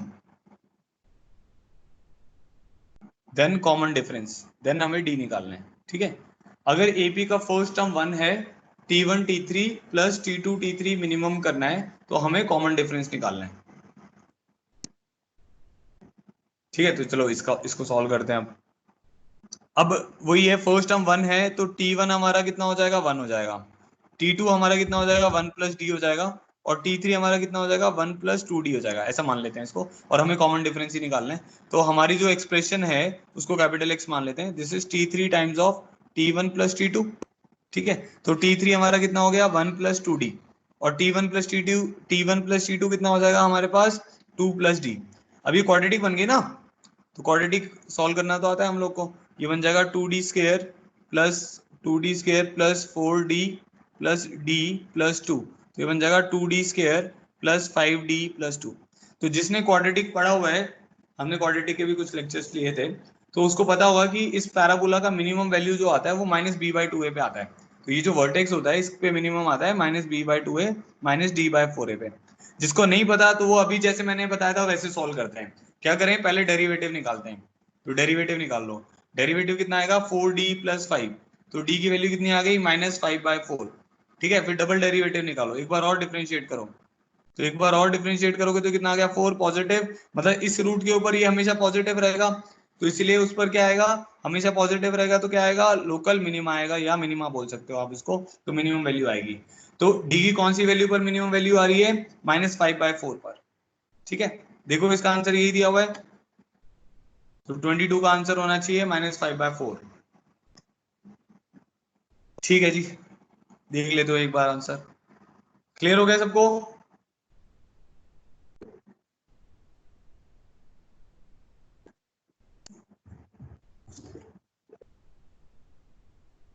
हाँ, सर अपनी ये बुक में डबल प्रॉब्लम डेरिवेटिव ये तो समझ में नहीं आ रहा। कौन सा डबल डेरिवेटिव? हाँ। आपने क्वाड्रेटिक पढ़ा हुआ है बेटा? नहीं सर। हाँ, तो अभी आपको ना ऐसे ही समझना पड़ेगा। उसमें क्या करते हैं डबल डेरिवेटिव में, इसमें ना ये स्टेटमेंट अभी ऐसे समझो। अब वो ना इसमें मिनिमम मैक्सिमम वाले क्वेश्चन दे दिए, इसीलिए हमें ये डिस्कस करना पड़ रहा है कि अगर आपको कभी भी मिनिमा और मैक्सिमा निकालना है किसी भी एक्सप्रेशन का, ठीक है, मान लो अभी जैसे यहाँ पे एक्सप्रेशन था, इसी एक्सप्रेशन को मैं दोबारा लिख देता हूँ, 2d square plus 5d plus 2। तो इसको मान लेते हैं function of d which is equal to 2d square plus 5d plus 2, ऐसा मान लेते हैं इसको। ठीक है, तो मिनिमम मैक्सिमम निकालने के लिए क्या करते हैं, सबसे पहले इसका डेरिवेटिव लेते हैं, उसको इक्वल टू 0 करके उसके रूट्स निकालते हैं। ठीक है, तो अगर d2f बाय उसका जो डबल डेरिवेटिव है, एक बार और डिफरेंशिएट करना है। अगर ये ग्रेटर देन 0 आएगा तो इस पर लोकल मिनिमा आएगा। ठीक है, अगर डबल डेरिवेटिव जो है ये नेगेटिव आएगा तो इस पर लोकल मैक्सिमा आएगा। तो जो d की वैल्यू होगी उस d की वैल्यू पर ये मिनिमम वैल्यू देगा एक्सप्रेशन। कौन सा एक्सप्रेशन, कैपिटल F। जो d की वैल्यू होगी अगर ये होल्ड करता है तो उस पर कैपिटल F क्या देगा, मैक्सिमम वैल्यू देगा, इस केस में मिनिमम वैल्यू देगा। इस रिजल्ट को अभी आप कॉपी में लिख लें। ठीक है, नोट से देख के लिख लेना, या जब भी आपको नोट्स मिल जाए, नहीं तो इसको याद रखना है अभी फॉर द टाइम बिंग। ये कैसे आता है, क्यों आता है, ये हम 12th में सीखते हैं। बट क्या होता है, जैसे कुछ अच्छे क्वेश्चंस होते हैं उनमें 2-3 चीजों को वो यूज करने लग जाते हैं, इसीलिए इस टाइप का क्वेश्चन आपको यहाँ पे मिल गया है। तो हमने क्या किया, इसको करने के लिए पहले इसका डेरिवेटिव निकाला। डेरिवेटिव क्या होगा, डी स्केयर का डेरिवेटिव होता है 2d, तो 4d, d का डेरिवेटिव होता है 1, 2 का डेरिवेटिव 0, तो 4d प्लस 5 आ गया। d की वैल्यू आ गई -5/4। ठीक है, फिर डबल डेरिवेटिव लिया, डबल डेरिवेटिव कितना आ गया, 4, क्योंकि d का डेरिवेटिव 1 होगा, 5 का डेरिवेटिव 0 होगा। पॉजिटिव है तो पॉजिटिव पे आपको क्या मिलता है, लोकल मिनिमा। तो मिनिमा उसने यही तो बोला था कि इस टर्म की मिनिमम वैल्यू बताओ, तो किस वैल्यू पर आएगी, जो रूट होगा, तो इस d की वैल्यू पर ये मिनिमम होगा। तो आंसर क्या आ जाएगा, d इक्वल टू -5/4। ठीक है, स्टिल नहीं समझ आया, घबराना नहीं है, ये थोड़ा सा अभी आउट ऑफ कंटेक्स्ट प्रॉब्लम्स हैं, ये स्लोली स्लोली आपको समझ आने लग जाएंगे। जैसे हम इसको बहुत बार कर लेंगे ना तो आपको अपने आप समझ आने लग जाएगा। ठीक है, अब नेक्स्ट प्रॉब्लम पे आते हैं। नेक्स्ट प्रॉब्लम मेरे को दिया हुआ है 23, set A and set B n of A n of B then. तो इसमें क्या, इसमें तो कॉमन टर्म्स निकालने ना हमें। देखो 23 प्रॉब्लम में क्या है, आपको एक सेट दिया हुआ है 2 4 6 8 एंड सो ऑन। ठीक है, और एक सेट दिया हुआ है हमें 3 6 9 12 एंड सो ऑन। ठीक है, इसका मतलब है इस सेट में 2 4 6 8 इवन नंबर्स हैं, इस सेट में 3 6 9 12 3 के मल्टीपल्स हैं। n of a is equal to 200 कहने का मतलब है इस सेट में total number of terms, total number of values 200 हैं। एन ऑफ बी कहने का मतलब है टोटल नंबर ऑफ वैल्यूज 250 हैं। ठीक है, तो देखने पे समझ आ रहा है कि छोटी वैल्यू यहाँ पर प्रेजेंट होगी और इसकी आखिरी वैल्यू क्या होगी, 400 होगी, क्योंकि 2 के मल्टीपल में चल रहा है तो 200 टर्म है तो आखिरी टर्म 400 होगी। तो अब वो बोल रहा है आपको ये बताओ कि एन ऑफ, अच्छा, n of A intersection B कितना होगा, second, n of A union B कितना होगा, ये उसने क्वेश्चन पूछा आपसे। ठीक है, हो सकता है मल्टी करेक्ट हो क्योंकि इसमें ए और बी दोनों पूछे हुए हैं। ठीक है ना, ए और बी दोनों पूछे तो वो हम दोनों निकालेंगे। अच्छा, ए इंटरसेक्शन बी का मतलब आपको बताया था, आपको क्या फाइंड आउट करना होता है, कॉमन टर्म्स, मतलब ए और बी की जो कॉमन टर्म्स हैं, ए और बी में जो भी कॉमन वैल्यूज हैं वो निकाल लो। ए यूनियन बी का मतलब होता है कि टोटल नंबर ऑफ टर्म्स निकालनी है बट कॉमन को एक ही बार गिनना है, कॉमन को 2 बार नहीं गिनना है। तो पहले हम ए इंटरसेक्शन बी निकालते हैं। चलो देखो निकालते हैं इंटरसेक्शन बी, फिर आप आंसर चेक करना। ठीक है, अच्छा, अब जैसे इस सीक्वेंस को अगर आप देखोगे, इसका कॉमन डिफरेंस कितना है, 2 है, इसका कॉमन डिफरेंस कितना है, 3 है। ऐसा प्रॉब्लम हमने क्लास में भी किया था। अब जो इसका पहला कॉमन टर्म आ रहा है वो क्या आ रहा है, 6 आ रहा है। अब नेक्स्ट क्या आएगा, एलसीएम पे आएगा, नेक्स्ट 12 आएगा। जैसे को 8 10 12 और इधर 12 आ गया, इधर 12 आ गया, तो नेक्स्ट 12 आएगा, नेक्स्ट 18 आएगा। कहां तक जाना है आपको, मैक्सिमम आप 400 तक जा सकते हो, क्योंकि इसकी जो आखिरी टर्म है वो 400 है, इसकी जो आखिरी टर्म है वो 3 इंटू 250, 3 के मल्टीपल में चल रही है ना, तो वो 750 होगी। यहां तक समझ आ रहा है सबको जो मैं बोल रहा हूँ। ठीक है, तो हमारे को ये लेकर जाना पड़ेगा मैक्सिमम टर्म 400 या 400 से जो नीचे वाली टर्म हो जो 6 का मल्टीपल हो। ठीक है, तो कॉमन टर्म हम डायरेक्टली देख सकते हैं, 400 जो है वो 6 का मल्टीपल है कि नहीं है, नहीं है, तो इससे छोटा वाला टर्म देखो जो कि 6 का मल्टीपल होगा, 6 12 18, तो 400 से आ जाएगा, 400 से अगर आप इसको डिवाइड करते हो तो 6 36, ठीक है, फिर 40 बचेगा, फिर 6 6 36, तो 4 रिमाइंडर आ रहा है तो हमें 4 सब्ट्रैक्ट करना पड़ेगा, मतलब 396 जो होगा वो 6 से डिविजिबल हो जाएगा। मतलब 400 को जब मैं 6 से डिवाइड कर रहा हूँ तो 4 रिमाइंडर आ रहा है ना, तो 4 अगर हटा दोगे तो वो 6 से मल्टीपल हो जाएगा। तो अब टोटल कितनी टर्म्स हो जाएंगी, 6 1 6, 6 2 12, 6 3 18, तो 6 6 36, फिर 6 6 36, तो N of A intersection B की जो वैल्यू है वो हमारे पास 66 आएगी। ठीक है जी, ये समझ आ गया हमें। तो ऐसा कुछ ऑप्शन है, सी ऑप्शन दिया हुआ है, चलो ठीक है। अब n of A union B की वैल्यू निकालते हैं। अब n of A union B का क्या मतलब होता है, तो पहले उसको ना समझते हैं एक बार। जैसे मान लो मैंने लिखा हुआ है एक सेट है मेरे पास 1 2 3 4 5, ठीक है, और एक सेट है मेरे पास से 2 3 5 7 9, ऐसा एक सेट है। तो जब मैं बोलूंगा आपको ए इंटरसेक्शन बी निकालना है, इसका मतलब है आपको कॉमन वैल्यूज निकालनी है। तो इन दोनों की कॉमन वैल्यूज देखो, 2 आ रही है, ठीक है, 3 आ रही है, ठीक है, और क्या आ रही है, 5 आ रही है। तो ए इंटरसेक्शन बी में हम क्या करते हैं, कॉमन वैल्यूज निकालते हैं। ठीक है, ए यूनियन बी में हम क्या करते हैं, ए यूनियन बी में हम देखते हैं कि सारी वैल्यूज को उठा लो, ऑल वैल्यूज। तो ऑल वैल्यूज में क्या क्या आ जाएगा, 1 2 3 4 5 7 9, ये सारी वैल्यूज आ जाएंगी। बट ए यूनियन बी में या किसी भी सेट में एक चीज का ध्यान रखना है कि एक वैल्यू को हम बार बार रिपीट नहीं करते हैं। कोई भी एक वैल्यू आती है उसको एक से ज्यादा बार रिपीट नहीं करना है आपको। ठीक है, तो जैसे मैंने 2 को 2 बार नहीं लिखा है, 2 को एक ही बार लिखना है, 3 को भी एक ही बार लिखना है, एंड सो ऑन। ठीक है, तो इससे हमें ये समझ आ जाता है। अच्छा, एन का क्या मतलब होता है, एन का मतलब होता है नंबर ऑफ वैल्यूज या नंबर ऑफ टर्म्स। तो ए इंटरसेक्शन बी में नंबर ऑफ टर्म्स कॉमन निकालनी थी हमें, तो नंबर टर्म्स तो आ रही हैं 6 12 18 so on to 396, but common terms कितनी आ रही हैं, 66, इसीलिए हमने 66 लिख दिया। आगे बढ़ते हैं, अब हमें निकालना है N of A union B. तो N of A union B का एक बहुत सिंपल सा फॉर्मूला होता है, N of A plus N of B minus N of A intersection B. देखो इसको इसको इस पे लगा के देखते हैं, ए यूनियन बी में कितनी टर्म्स आ रही हैं, 1 2 3 4 5 6 7, इसकी वैल्यू 7 आ रही है।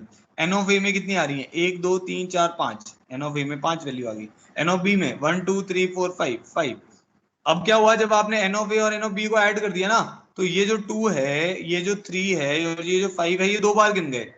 तो इसीलिए हमें क्या करना पड़ता है, जो इंटरसेक्शन है वो इसमें से सब्ट्रैक्ट करना पड़ता है। देखो आपको मिल गया 7। ठीक है, तो अब हम इसमें से ए यूनियन बी निकाल लेते हैं। अब सेकंड जो हमें निकालना था, n of A union B. तो एन ऑफ ए की कितनी वैल्यू है हमारे पास, एन ऑफ ए की वैल्यू है 200, एन ऑफ बी की वैल्यू कितनी गिवन थी, 250। ए इंटरसेक्शन बी की वैल्यू हमने कितनी निकाली थी 66, तो हमारे पास वैल्यू आ जाएगी 450 माइनस 66, तो क्या आंसर आ जाएगा इसका? 374। नहीं 374 नहीं आएगा। 10 में से 6 गया, 4 आ गया, फिर 4 यहाँ पे 4 बचेगा ना, तो 384 आएगा। ठीक है, तो 384 आएगा, तो 384 भी है इसमें, तो डी भी हो गया, तो मल्टी करेक्ट होगा। 23 का आंसर हमारे पास आ रहे हैं सी और डी। ठीक है, तो इसका आंसर सी और डी होगा। समझ आ गया आप लोगों को? ठीक है, ऑल क्लियर लिख दो जिसको भी यहां तक समझ आ गया।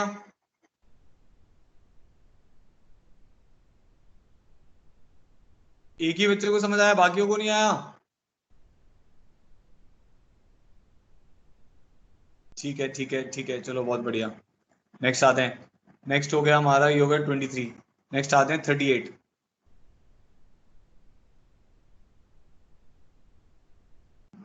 हाँ 38 में ना वो प्रॉब्लम है उसकी, चलो मैं बताता हूँ 38 प्रॉब्लम क्या है।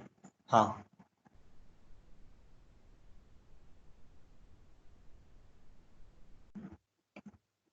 अच्छा देखो 38 प्रॉब्लम क्या है, इसका आंसर खुद बताना। अब आपको हो सकता है इसमें वो मिस्टेक वो पढ़ने में ना आ रहा हो। क्वेश्चन ऐसा लिखा हुआ है, दी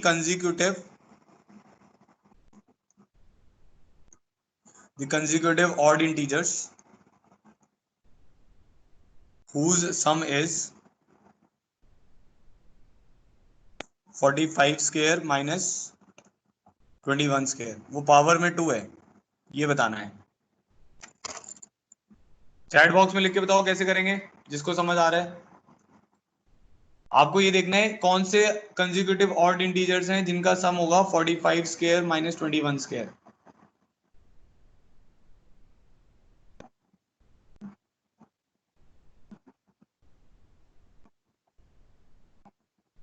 तो ये तो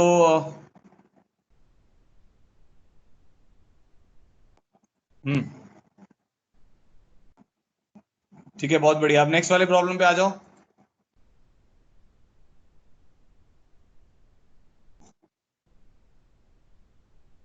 हेलो, हाँ बेटा,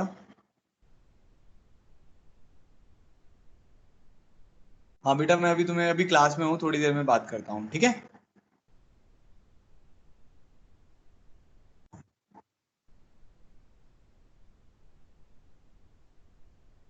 हाँ भाई, खुशी कैसे किया आपने?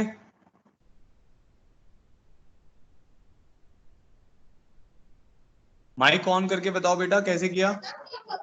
सब हमने पहले इससे 45 स्क्वायर माइनस 21 स्क्वायर से सम निकाल लिया। ओके फिर ए हमने 43 लिया और डी 2 लिया। ठीक है, अच्छा वो सम और निकाल के फिर आपने उसको किया ना? हाँ सर। ठीक है, समझ गया, मैं समझ गया, ठीक है, ओके ओके। और किसी ने किसी और तरीके से किया हो?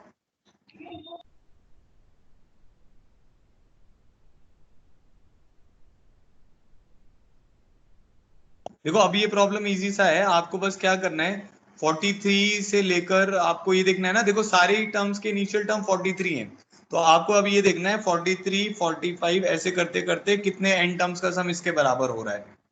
ठीक है, तो हम ऐसा मान लेते हैं n/2 into 2a plus n minus 1 into common difference is 2, this should be equal to 45 square minus 21 square. बस ये कर लो, आपका आंसर आ जाएगा, n की वैल्यू आ जाएगी। n टर्म्स मानिए मैंने, फिर ठीक है, और आप n, अब आपको पता चलेगा n टर्म्स, क्योंकि n is the number of terms, तो n टर्म निकाल लो तो आपको पता चल जाएगा कहां तक जाना है। ठीक है, हो जाएगा, मेरे को लग रहा है ये प्रॉब्लम इतना मुश्किल नहीं है। आपको हो सकता है इसी में कंफ्यूजन हो कि पावर में क्या आ रहा है। चलो ये हो गया हमारा 38। नेक्स्ट आते हैं 39। 39 देखो, जिसको इसमें डाउट है एक बार और अटेम्प्ट करना बेटा, 38 को इजी प्रॉब्लम है इसीलिए मैं इस पर टाइम नहीं लगा रहा हूँ। अच्छा अब आगे आते हैं 39th में। 39th प्रॉब्लम में क्या है, if common difference of m arithmetic progressions are respectively 1 2। अच्छा देखो, अब वो कह रहा है कि हमारे पास m AP है, मान लो AP1 AP2 AP3, ऐसे करते करते हमारे पास m APs हैं। ठीक है, अब ये जो m APs हैं उन सब का जो कॉमन डिफरेंस है, first term of each series is 1, first term of each series is 1, इन सब की फर्स्ट टर्म जो है वो 1 है। ठीक है, और जो कॉमन डिफरेंस है वो वेरी कर रहा है इन सब का, जो कॉमन डिफरेंस है, common difference of m A Ps are, अब इसका ये फर्स्ट टर्म हो गया, ए मान लेते हैं इसको, ठीक है, और जो कॉमन डिफरेंस है वो इन सब का वेरी कर रहा है। तो कॉमन डिफरेंस कितना है इन सब का, मैं लिख देता हूं यहाँ पे, पहली वाली सीरीज का 1 है कॉमन डिफरेंस, दूसरे वाली का 2 है, तीसरे वाली का 3 है, and so on to m। ठीक है, वो 3 ही होगा क्योंकि उसने 1 2 लेकर m तक लिखा हुआ है ना, इसीलिए। ठीक है, तो अब आपको क्या करना है, then the sum of their mth term, इन सब की mth टर्म का सम निकालना है। तो कोई नहीं, बहुत अच्छी बात है, mth टर्म निकाल लेते हैं। 1 plus m minus 1 into 1, 1 plus m minus 1 into 2, 1 plus m minus 1 into 3, 1 plus m minus 1 into m। ठीक है, इनका m टर्म्स का सम निकालना है हमें, तो कर लेते हैं। इन सब का सम कितना आएगा, कितने 1 कितने आ रहे हैं, m आ रहे हैं, प्लस m माइनस 1 कॉमन आ जाएगा, 1 plus 2 plus 3 so on to m आ जाएगा। Sum of n terms, first n terms का सम आपको आते ही होगा, ईपी से भी निकाल सकते हो, m इंटू m प्लस 1/2 होता है। तो हमारे पास m कॉमन आ जाएगा, m स्केयर माइनस 1 प्लस 2/2 आ जाएगा। तो आपका आंसर आ जाएगा m into m square plus 1/2। तो बी आंसर दिया होना चाहिए इसका। ठीक है, तो 39 का आंसर बी होगा। ठीक है, आगे बढ़ते हैं 41 पे। इजी प्रॉब्लम था, इसमें कुछ ज्यादा मुश्किल नहीं था। हाँ 41 देखो, अभी 10-15 मिनट्स हम और क्लास चलाएंगे, तो जितने डाउट्स हो सकते हैं उसको कवर अप करने की कोशिश करते हैं। ध्यान से सुनिए आप लोग। If S n is equal to n square p, ठीक है, एपी की ही बात कर रहा है, S m is equal to m square p where m is not equal to n, then we have to find the value of S p. ठीक है, इस प्रॉब्लम को करते हैं। अच्छा, अगर एस एन जो है वो हमारे को दिया हुआ है n square p, and S m दिया हुआ है एम स्केयर पी, ये और ये दोनों मतलब क्या हो गया, सम ऑफ एन टर्म्स हो गया और सम ऑफ एम टर्म्स हो गया, और हमें सम ऑफ पी टर्म्स निकालना है। ठीक है, प्रॉब्लम क्लियर हो गया होगा, स्टेटमेंट तो क्लियर हो गया। ठीक है, अब करते हैं इसको। तो मान लेते हैं जो हमारी एपी है उसका कैपिटल ए फर्स्ट टर्म है और d is the common difference. तो a plus n minus 1 into d जो है वो मेरे पास एन स्केयर पी के बराबर है। a plus m minus 1 into d जो है वो मेरे पास एम स्केयर पी के बराबर है। क्या करते हैं, दोनों को सब्ट्रैक्ट कर देते हैं, सर क्योंकि सम उसने दिया हुआ बोले। है nth। हाँ बेटा, सर सम दिया हुआ है, आपने nth टर्म के इक्वल रख दिया। Sum of N terms, okay okay, हाँ सॉरी, इसमें ना सम दिया हुआ है, ये nth टर्म नहीं दिया हुआ है। हाँ ये मिस्टेक हो गई मेरे से, ओके ओके ओके। यहाँ पे क्या करना पड़ेगा, सम ऑफ एन टर्म्स है तो क्या लिखना पड़ेगा, n by 2 into 2a plus n minus 1 into d is equal to n square b. अब सही है, अब यहाँ पे क्या लिखेंगे, m by 2 into 2a plus m minus 1 into d is equal to m square p. अब सही है बेटा। ठीक है, अब करते हैं, अब इसको सॉल्व कर लेते हैं। अब एक काम करते हैं, इसको मल्टी, इस एक n से एक n कैंसिल कर देते हैं, इस एक m से इस एक m को कैंसिल कर देते हैं। तो मेरे पास आ जाएगा a plus n minus 1 times of d by 2 is equal to n p. यहाँ पे आ जाएगा a plus m minus 1 into d by 2 is equal to m p. ठीक है, अब किसी भी, देखो मेरे को क्या निकालना है, मेरे को एस पी निकालना है, मतलब s of sum of p terms. इसमें सम ही दिए हुए हैं, टर्म्स नहीं दी हुई है इसमें। सम ऑफ एन टर्म दिया हुआ है, सम ऑफ एम टर्म दिया हुआ है, और सम ऑफ पी टर्म निकालना है हमें। तो हमें बेसिकली वही चाहिए कि 2a plus P minus 1d की वैल्यू चाहिए हमें किसी तरीके से ना। ठीक है जी, तो हम क्या करते हैं, d और a निकालूंगा मैं, यहां से सब्ट्रैक्ट किया मैंने, तो सब्ट्रैक्ट करूंगा तो मेरे पास क्या आ जाएगा, n minus m times of d by 2 is equal to n minus m times of p। तो n माइनस, क्योंकि n is not equal to m दिया हुआ है, तो d की वैल्यू आ जाएगी 2p। d की वैल्यू 2p आ गई, उसको यहाँ पे पुट कर देते हैं। इसको यहाँ पे पुट करेंगे तो हमारे पास आ जाएगा a plus d by 2 which is p times of n minus 1 is equal to np। तो a भी हमारा p के बराबर आ गया और d भी हमारा 2p के बराबर आ गया। AP हो गया, D2P हो गया। अब सम ऑफ P टर्म्स निकालना है, तो क्या हो जाएगा, P by 2 into 2a plus P minus 1 into capital D। ठीक है, तो P by 2 into 2a, P by 2 into 2a कितना हो गया मेरे पास, 2p plus P minus 1 into 2p, तो ये आ जाएगा 2p स्केयर माइनस 2p। तो 2p से 2p कैंसिल हो गया, इस 2 से ये 2 कैंसिल हो गया, तो हमारे पास वैल्यू आ जा रही है 2p क्यूब। ये तो ऑप्शन में ही नहीं दिया हुआ है। पी क्यूब आएगा सर। 2 मिनट, यहाँ से ये 2 कैंसिल होगा, पी क्यूब आएगा, सॉरी ये 2 भी कैंसिल होगा, तो ये पी क्यूब आएगा। पी क्यूब तो ऑप्शन में नहीं है इसमें। 2 मिनट, अच्छा ये जूम इन करना पड़ेगा, रुको। ये ना इसके पावर में कुछ दिया हुआ है। ये समझ आ गया आप लोगों को? 2p से मल्टीप्लाई किया, 2p इसके माइनस 2p कैंसिल होगा, ये 2 ये वाले से भी कैंसिल होगा, तो पी क्यूब आएगा। अभी काम करते हैं, इसको जूम इन करके मैं बताता हूँ कौन सा ऑप्शन क्या है। सर सेकंड ऑप्शन है। 2 मिनट बेटा, मैं देख लेता हूँ मेरे पास जो फाइल है। हाँ, इसमें ए ऑप्शन है पी स्क्वायर, आप जिसको नहीं दिख रहा है वो लिख लो। A option is P square, B option is P cube, C option is p की पावर 4 और D option is none of these. ठीक है, तो इसका आंसर हो जाएगा बी ऑप्शन पी क्यूब। आगे सबको समझ? ठीक है, आगे बढ़ते हैं। इजी था, मतलब ज्यादा मुश्किल नहीं था इसमें कुछ भी, बस ये ध्यान रखना था, ये सम ऑफ n टर्म्स है यहाँ पे, उसके हिसाब से सॉल्व हो जाएगा। नेक्स्ट आगे बढ़ते हैं। हमारा हो गया ये 41। नेक्स्ट आएगा हमारे पास 44। 44 तो डाउट नहीं होना चाहिए, तो 10th की एनसीईआरटी का प्रॉब्लम है। 44 किसका डाउट है बताओ मुझे, चैट बॉक्स में लिखो 44 किसका डाउट है। चलो मैं बता देता हूँ, ऐसे बच्चा बताएगा नहीं। देखो 44 में क्या लिखा हुआ है, sum of n terms of 2ap are in the ratio 7n+1 divided by 4n+27। तो मान लो sum of n terms of ap1 divided by sum of n terms of ap2 is equal to 7n+1 divided by 4n+27। ये term है हमारे पास। हमें निकालना है ratio of their 11th term, तो हमें ये निकालना है t11 of ap1 divided bye t11 of ap2। ठीक है, ये सीबीएसई में भी प्रॉब्लम है, एनसीईआरटी में भी है और 10th में भी था शायद मेरे ख्याल से। इसमें होगा n/2, सम लिख लेते हैं, 2a1 मान लेते हैं उसका फर्स्ट टर्म और d1 मान लेते हैं common difference of ap1। n/2 into 2a2, a2 मान लेते हैं सेकंड वाले का, n-1 इंटू d2। तो ये जो रेशियो दिया हुआ है, ये हमें दिया हुआ है 7n+1 डिवाइडेड बाय 4n+27। अब हमने n/2 से n/2 कैंसिल कर दिया। अब 2 से अगर मैं न्यूमरेटर डिनोमिनेटर को डिवाइड करता हूँ तो ये बन जाएगा a1 plus n-1 divided by 2 times of d1, a2 plus n-1 divided by 2 times of d2 is equal to 7n+1 divided by 4n+27। ये बन गया।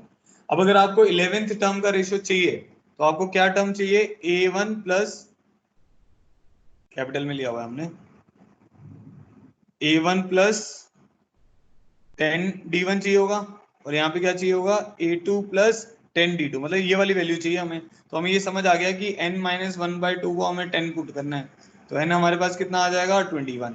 तो 21 पुट करेंगे तो यहाँ पे आ जाएगा a1 plus 10d1, a2 plus 10d2, यहाँ पे आ जाएगा 7 इंटू 21 प्लस 1, 4 इंटू 21 प्लस 27। तो ये आ जाएगा 7 147 148 डिवाइडेड बाय, ये आ जाएगा 84 प्लस 27, तो 117। अब ये सिंप्लीफाई हो रहा है, देखो 117 3 से जा रहा है पहले, तो 3 4 जा 12, नहीं 3 से तो नहीं जा रहा, 3 तो बच जाएगा इसमें। अच्छा एक काम करते हैं, 3 से इसको डिवाइड करते हैं, तो क्या आएगा 3117, 3 3 9, सर 39। हाँ सर सम 111 आ रहा है कौन सा सम? सर, ये 117 नहीं आ रहा, 111 आ रहा है। 2 मिनट, 4 84 27, अच्छा ये 111 आ रहा है, ओके ओके ओके, तो ये 111 आ रहा है, ठीक है। अब इसके बाद अब फिर कैंसिल आउट फैक्टर क्या आ रहा है इसका, 3 5 8 13, नहीं सर 37 से हो रहा है। 37 3 हाँ ठीक है, 37 3 ये बन जाएगा, और 37 4 हाँ ठीक है, 4/3 4/3 है ऑप्शन में, सी ऑप्शन, ठीक है। 37 से कैंसिल आउट हो जाएगा बेटा ये, ठीक है। चलो 44 भी हो गया, तो कैलकुलेशन आपको देखनी पड़ेगी, कैलकुलेशन करने में मैं थोड़ा सा वीक हूँ। 44 हो गया, नेक्स्ट आते हैं हम 48 पे। ओके चलो 48 भी बताते हैं। 48 किसी का हो गया? जिसने ट्रिग्नोमेट्री पढ़ी होगी ना उसका हो गया होगा Yes, मेरे sir. ख्याल से। Yes sir. जिसने ट्रिग्नोमेट्री Yes, हमसे sir. पढ़ी हुई है हो गया। कितने बच्चों का हो गया वो लिखो उसमें, ऐसे लिखो 40, कौन सा था ये, 48 डन करके लिखो इसमें, चैट बॉक्स में लिख दो 48 डन। 48 43 नहीं बेटा, 48। 2 बच्चों का हुआ है बस, 3 का हो गया, ओके। 4 का हो गया, 5। अच्छा प्रियांशु आप बताओ आपने कैसे किया 48?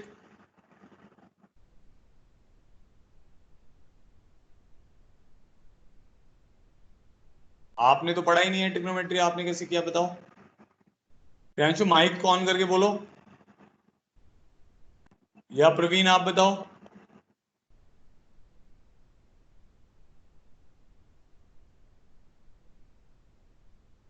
अब बोल ही नहीं रहे तुम लोग। चैट बॉक्स में लिख दो अगर माइक नहीं है आपके पास तो।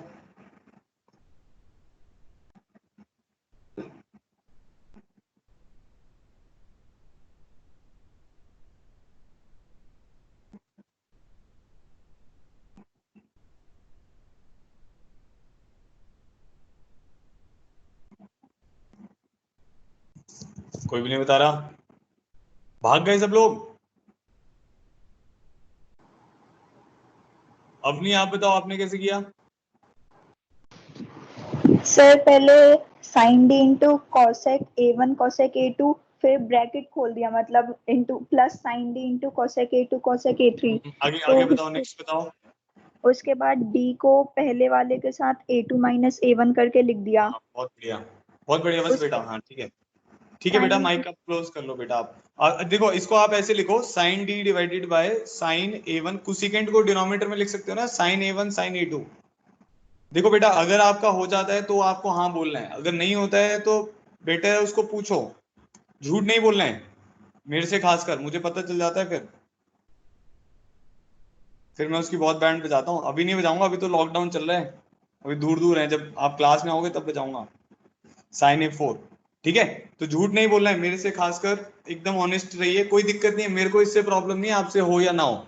हमें हमें सीखना है, अभी तो आप स्टार्ट किया है ना आपने 11th का मैथमेटिक्स, तो नहीं होगा तो कोई दिक्कत थोड़ी है, घबराना नहीं है। पूरी कोशिश करेंगे कि हमें प्रॉब्लम्स को सीखना है और सीख कर हम उसको करेंगे, अपने माइंड को डेवलप करना है। तो sine d divided by sine A1 sine A2 लिख सकते हैं, sine d divided by sine A2 sine A3 लिख सकते हो, sine d divided by sine A3 sine A4 लिख सकते हो। ऐसे करते करते लास्ट में आपके पास आ जाएगा sine d divided by sine AN minus 1 sine AN। जिसको कुछ भी नहीं समझ आए घबराना नहीं है, आता रहेगा, स्लोली स्लोली करते रहेंगे तो सबको समझ आएगा। अब जैसे अवनी ने बताया सर इस वाले डी को आप लिख दो A2 माइनस A1, लिख सकते हैं ऐसा हम। इस वाले डी को क्या लिख देते हैं, sign of A3 minus A2। ठीक है, इस वाले डी को क्या लिख देते हैं, sign of A4 minus A3। ऐसे हम आगे वाली टर्म्स में भी लिखते रहेंगे। अब sine of A minus b का फॉर्मूला आना चाहिए। देखो जिसको अब साइन A माइनस बी का फॉर्मूला नहीं आता होगा वो इस प्रॉब्लम को नहीं कर पाएगा, इसीलिए मैंने ये बोला कि भाई अगर आपको ट्रिग्नोमेट्री आती है तभी आप ये प्रॉब्लम थोड़ा बहुत सोच सकते थे, क्योंकि वहां पे ये पढ़ाया हुआ है, तो वो हम रिवीजन क्लासेस में लेंगे। साइन A2 कॉस A1, अच्छा मैं पहले फॉर्मूला लिख देता हूँ। साइन A माइनस बी का फॉर्मूला है sine A cos B minus cos A sine B, sine A cos B minus cos A sine B। ठीक है, तो हमारे पास क्या आएगा, ये बन जाएगा sine A2 cos A1 minus cos A2 sine A1 divided by sine A1 sine A2 plus यहाँ पे आएगा sine A3 cos A2 minus cos A3 sine A2 divided by sine A3 sine A2। ऐसे आगे भी term चलती रहेंगी। ठीक है, अब देखो जब आप इसको अलग अलग करोगे तो ये बन जाएगा cot A1 minus cot A2। ठीक है, प्लस नेक्स्ट टर्म हमारे पास क्या बनेगी जब आप अलग अलग करोगे, cot A2 minus cot A3। तो आपको पैटर्न समझ आ जाएगा। देखो पहला टर्म क्या बना, cot A1 minus cot A2, next term क्या बना, cot A2 minus cot A3, next term बनेगा cot A3 minus cot A4, next term बनेगा cot A4 minus cot A5, ठीक है। ऐसे करते करते हम चलते रहेंगे, तो जो हमारा लास्ट टर्म होगा वो है, पहले छोटी वैल्यू आ रही है फिर बड़ी वैल्यू आ रही है सफिक्स में, लास्ट टर्म आएगा cot an minus 1 minus cot of an, ठीक है। इससे प्रीवियस टर्म आ जाएगा cot an minus 2 minus cot an minus 1। ये कैसे लिख दिया, A4 था तो उससे पहले A3 था, an माइनस 1 होगा उससे पहले an माइनस 2 होगा, तो ये इससे कैंसिल हो गया, ये इससे कैंसिल हो गया, सब आपस में कैंसिल हो जाएंगे, ये अपने ऊपर वाले से कैंसिल हो जाएगा। बस आपके पास क्या बचेगा, एक फर्स्ट टर्म बचेगा which was cot A1 and एक लास्ट टर्म बनेगा विच इज कॉट an। तो cot A1 minus cot an इसका आंसर हो जाएगा विच इज ऑप्शन बी, ठीक है। जिसको ट्रिग्नोमेट्री नहीं आती है उसको दिक्कत लेने की जरूरत नहीं है, जिसको ट्रिग्नोमेट्री आती है उसको ये प्रॉब्लम होना चाहिए था, ठीक है। अब एक ये 49 प्रॉब्लम और करते हैं, फिर जय हनुमान जी करेंगे। The odd numbers are divided as follow 1 3 5 7 9 11, ऐसे करके एक चार्ट सा बना हुआ है इसमें, ये है 1 3, ठीक है, नेक्स्ट आ गया 5 7 9 और 11। पहली रो में कितनी टर्म्स है हमारे पास, 2 टर्म्स हैं, यहाँ पे लिख देते हैं। नेक्स्ट रो में हमारे पास कितनी टर्म्स हैं, 4 टर्म्स हैं। नेक्स्ट रो में हमारे पास 6 टर्म्स हैं, 13 15 17 19 21 23। इसके बाद कितनी टर्म्स होंगी, 8 टर्म्स होंगी, ऐसे करते करते चल रहा है। तो वो कह रहा है sum of the nth row, sum of, तो मतलब एक nth रो आएगी हमारे पास, हमें उसकी सम निकालना है। तो nth रो में जो भी एलिमेंट्स होंगे उसका हमें सम निकालना है। हाँ, अब मुझे ये बताओ चैट बॉक्स में कि भाई किस किस ने इसको कैसे कैसे किया। अच्छा प्रियांशु, आपने 0 30 60 ये भी बना के कर लिया, ठीक है, ओके, ठीक है, वो भी एक अच्छा तरीका है, बट इसको अभी आपको जैसे मैंने बताया वैसे समझ आना चाहिए, ठीक है। हाँ, अब मुझे बताओ 49 डन विधि का हो गया, और किसी का हुआ,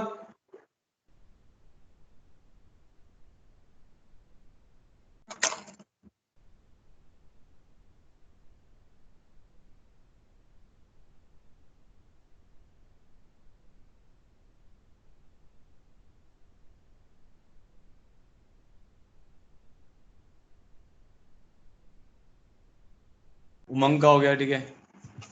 A+1, ये इसका क्या मतलब हुआ, A+I निकल, मेरे को समझ नहीं आया। उमंग आप क्या लिख रहे हो, सर A+L। A+L निकाल लिया, मतलब फर्स्ट और लास्ट टर्म निकाल लिया, सर फर्स्ट और लास्ट टर्म का सम। ओके ओके ओके, हो गया, मतलब ये प्रॉब्लम सॉल्व हो गया कि नहीं हुआ, हो गया। ओके। रो वाइज ऐड किया, उसमें से समझ आ गया, ओके। अंकित आपने कैसे किया, अंकित मंगला? सब फर्स्ट टर्म, मतलब हमने ना पैटर्न देख लिया कि फर्स्ट टर्म 4n+1 की फॉर्म का है, 4n+1 की फॉर्म का है, ओके, ठीक है, बहुत बढ़िया। तो फिर उससे nth टर्म 4n+1 हो जाएगी। nth टर्म के लिए जो फर्स्ट टर्म हो जाएगी वो 4n+1 हो जाएगा। हाँ हाँ, बहुत बढ़िया बहुत बढ़िया। तो फिर और उसमें फिर d4 मतलब d ऐड हो जाएगा +2, और उसमें फिर Sn का फॉर्मूला लगा दिया। ठीक है, बहुत बढ़िया। हाँ, ये भी अच्छा तरीका है। देखो, इसको 2-3 तरीकों से कर सकते हो जैसे बच्चे कर रहे हैं। कोशिश हमें ये करनी है कि हमें क्या करना है, इसमें जो आखिरी रो होगी उसका सम निकालना है, ठीक है। तो अब देखना एक बार, फर्स्ट रो में, ये फर्स्ट रो है हमारी, ये हमारी सेकंड रो है, ये हमारी थर्ड रो है, ऐसे हमारी n रोज आएंगी, ठीक है। ये मैंने रो का नंबर लिखा हुआ है। तो जो मेरी फर्स्ट रो है उसमें कितनी टर्म्स हैं, 2 टर्म्स हैं, ठीक है। जो सेकंड रो है उसमें कितनी टर्म है, 4 टर्म्स हैं। जो मेरी थर्ड रो है उसमें कितनी टर्म्स हैं, 6 टर्म्स थी, ठीक है। जो मेरी nth रो होगी उसमें कितनी टर्म्स होंगी, 2n टर्म्स होंगी। मेरे को ये भी चाहिए ना कितनी टर्म्स हैं, क्योंकि सम निकालना है। अब जैसे अंकित ने बताया वो बहुत अच्छा है, आप इसका ना पैटर्न देखो, ये 1 आया, फिर उसके बाद क्या आ गया, 5 आ गया, फिर कितना आ गया, 13 आ गया, ठीक है। तो ये वाला जो टर्म चल रहा है ये हमारा 1 के बाद 5 चल रहा है, फिर 13 चल रहा है। ये टर्म कुछ ऐसा चल रहा है, 4n+1 नहीं है, ये एक्चुअली में 4n-3 है। उसने क्या किया, उसने सेकंड से स्टार्ट कर दिया होगा। अब देखो आप 4n-3 एक एपी है जिसमें आप n को 1 डालो तो कितनी वैल्यू आएगी, ये 4n-3 में ये 1 आ जाएगा। n को 2 डालो, n को 2 डालोगे तो क्या बनेगा, 8 माइनस 3 5 बन जाएगा। n को 3 डालो, 3 डालोगे तो कितना बन जाएगा? अच्छा ये AP नहीं बन रहा है, 4 इंटू 3 प्लस नंबर ऑफ रो है ना ये, तो 4 इंटू 3 प्लस 1 बनेगा। हाँ 4n प्लस 1 ही बनेगा ये ऐसे नहीं बन रहा है। 2 मिनट देखो, इसका जो फर्स्ट टर्म है ये 1 आया इसमें, ठीक है, तो इसको 4n प्लस 1 अगर मैं लिखता हूं तो इसमें मेरे को n को 0 पुट करना पड़ेगा। n को अगर मैं 1 पुट करता हूं तो ये 5 बनेगा, ठीक है। n को 2 पुट करेंगे, नहीं फिर अंकित आपका तो गलत हो रहा है, n को 2 पुट करोगे तो 9 बनना चाहिए था ना, वो तो 13 बन गया।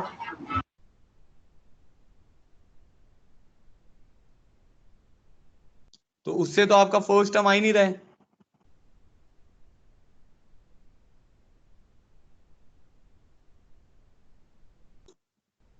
वैसे नहीं बनेगा ये। अच्छा देखो इसको किसी और तरीके से करते हैं, एक काम करते हैं, इसका जो नेक्स्ट टर्म आ रहा है वो कितना आ रहा है? 24 आ रहा है। अब ये पैटर्न देखो आप, 1 5 13 और 24, तो ये आ रहा है, इसमें 4 ऐड हुआ, इसमें 8 ऐड हुआ, और इसमें कितना ऐड हो रहा है? 13 और 11 ऐड हो रहा है, तो ये गड़बड़ हो रहा है ना।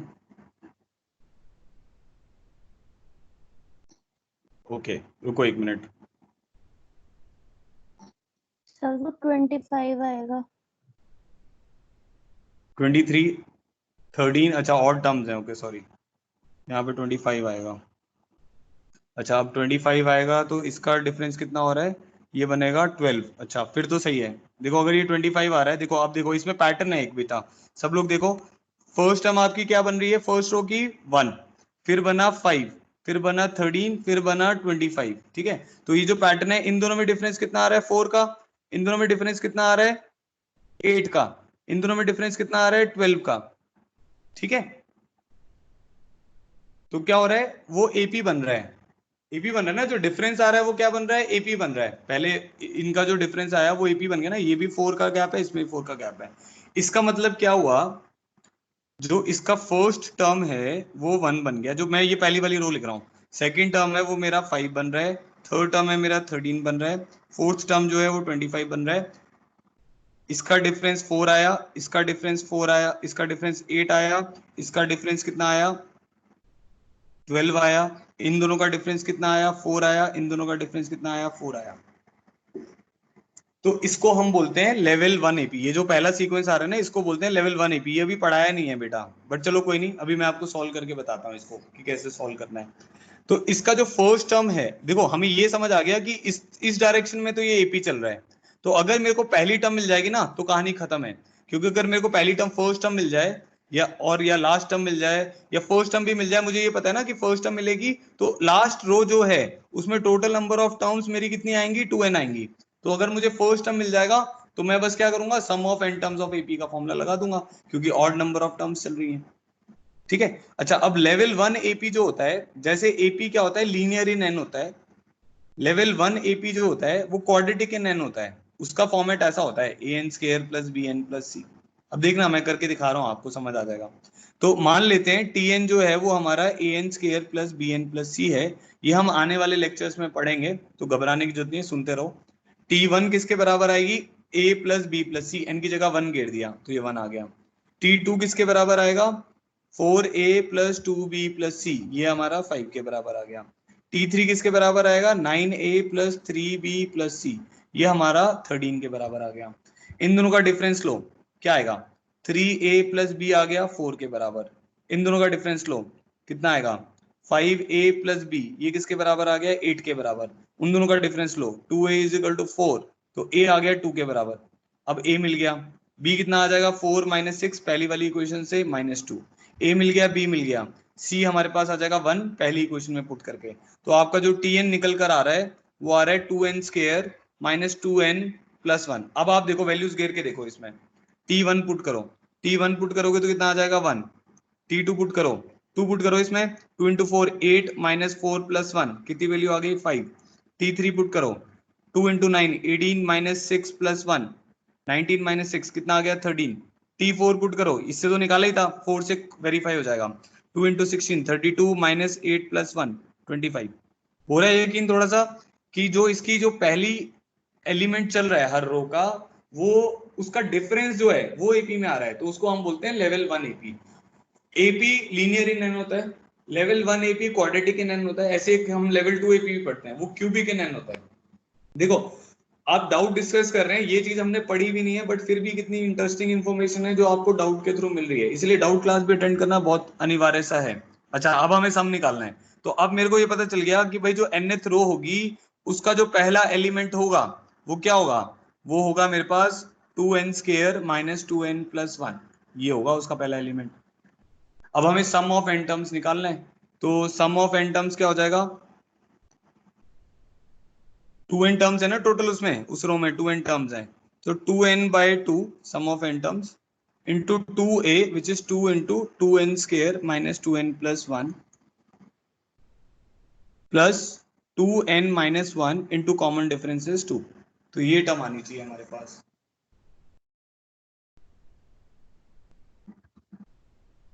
ठीक है, अब देखते हैं इसके बाद, तो ये हमारे पास क्या बनेगा, n टाइम्स ऑफ ये बन जाएगा 4n square minus 4n plus 2 और ये बन रहा है 4n माइनस 2, तो ये हमारे पास आ रहा है 4n क्यूब आ रहा है इसका सम। तो ये तो ऑप्शन में दिया नहीं हुआ, दिया हुआ डी है इसका आंसर, देखो बेटा 49। ठीक है, ठीक है, समझ आया आपको। अब मुझे बताओ किस किस को क्लियर हो गया ये वाला प्रॉब्लम। नहीं नहीं बेटा वो 4n माइनस 3 नहीं आ रहा है, क्योंकि इसीलिए नहीं आ रहा है क्योंकि उसका 13 को सेटिस्फाई नहीं कर रहा ना, n को 3 डालने पे 13 नहीं आ रहा है इसमें। सबको ये क्लियर हुआ कि दोबारा रिपीट करूं? जिसको रिपीट करवाना है वो रिपीट लिख दो इसमें चैट बॉक्स में, जिसको क्लियर हो गया वो लिख दो ऑल क्लियर।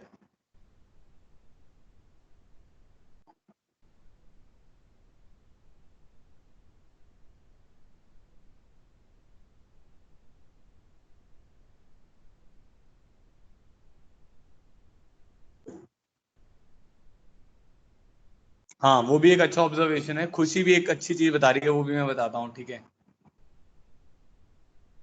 ठीक है ठीक है, कुछ बच्चे रिपीट करने को कह रहे हैं।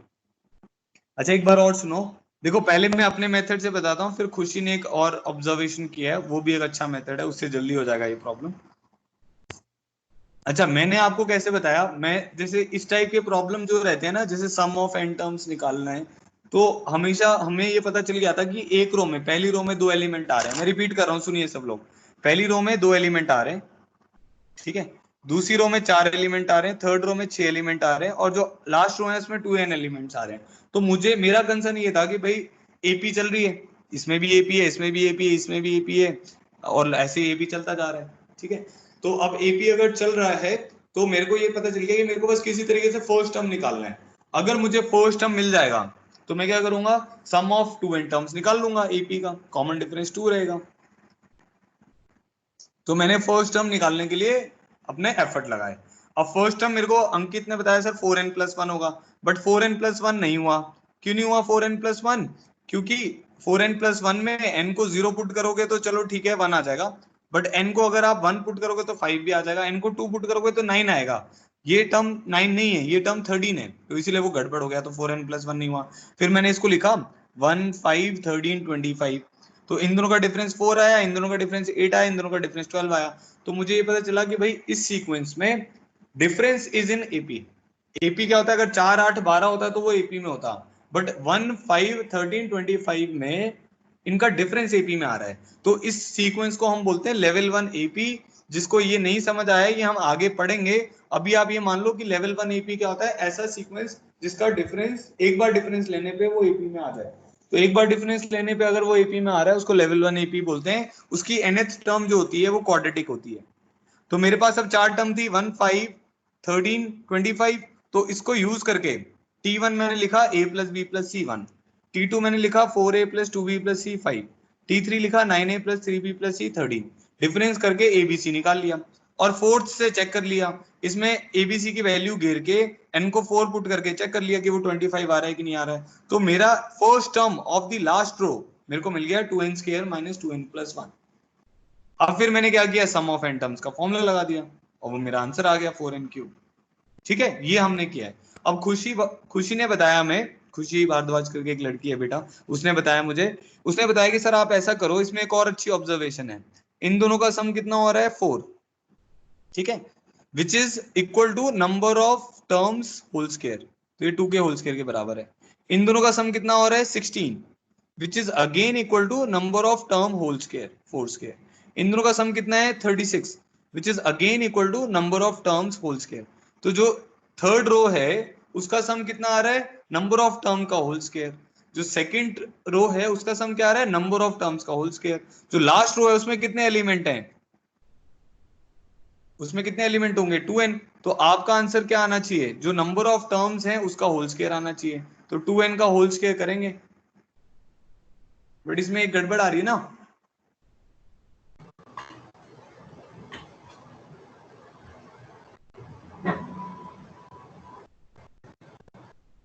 हाँ उससे फर्स्ट और लास्ट का सम आएगा, इससे फर्स्ट और लास्ट का सम आ जाएगा, ये वाली टर्म आ जाएगी 4n स्क्वायर। हाँ ठीक है, सही बताया उसने, उसने ये बताया कि फर्स्ट और लास्ट का जो सम है 1 और 3 का सम कितना हो रहा है 4, which is equal to 2 whole square. 5 और 11 का सम कितना हो रहा है 16, विच इज 4 होल स्क्वायर।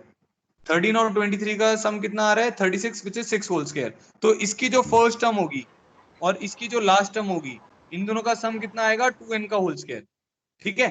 अब लास्ट टर्म का सम हम कैसे निकालेंगे, 2n divided by 2 into a plus l, तो ये आ जाएगा n इंटू 2n का होल स्क्वायर, इससे आपका डायरेक्ट आंसर आ जाएगा 4n क्यूब, ठीक है। तो ये भी बहुत अच्छी ऑब्जर्वेशन है और इस क्वेश्चन को करने का एक शॉर्टकट तरीका हो गया जो मुझे ऑब्वियसली स्ट्राइक नहीं किया।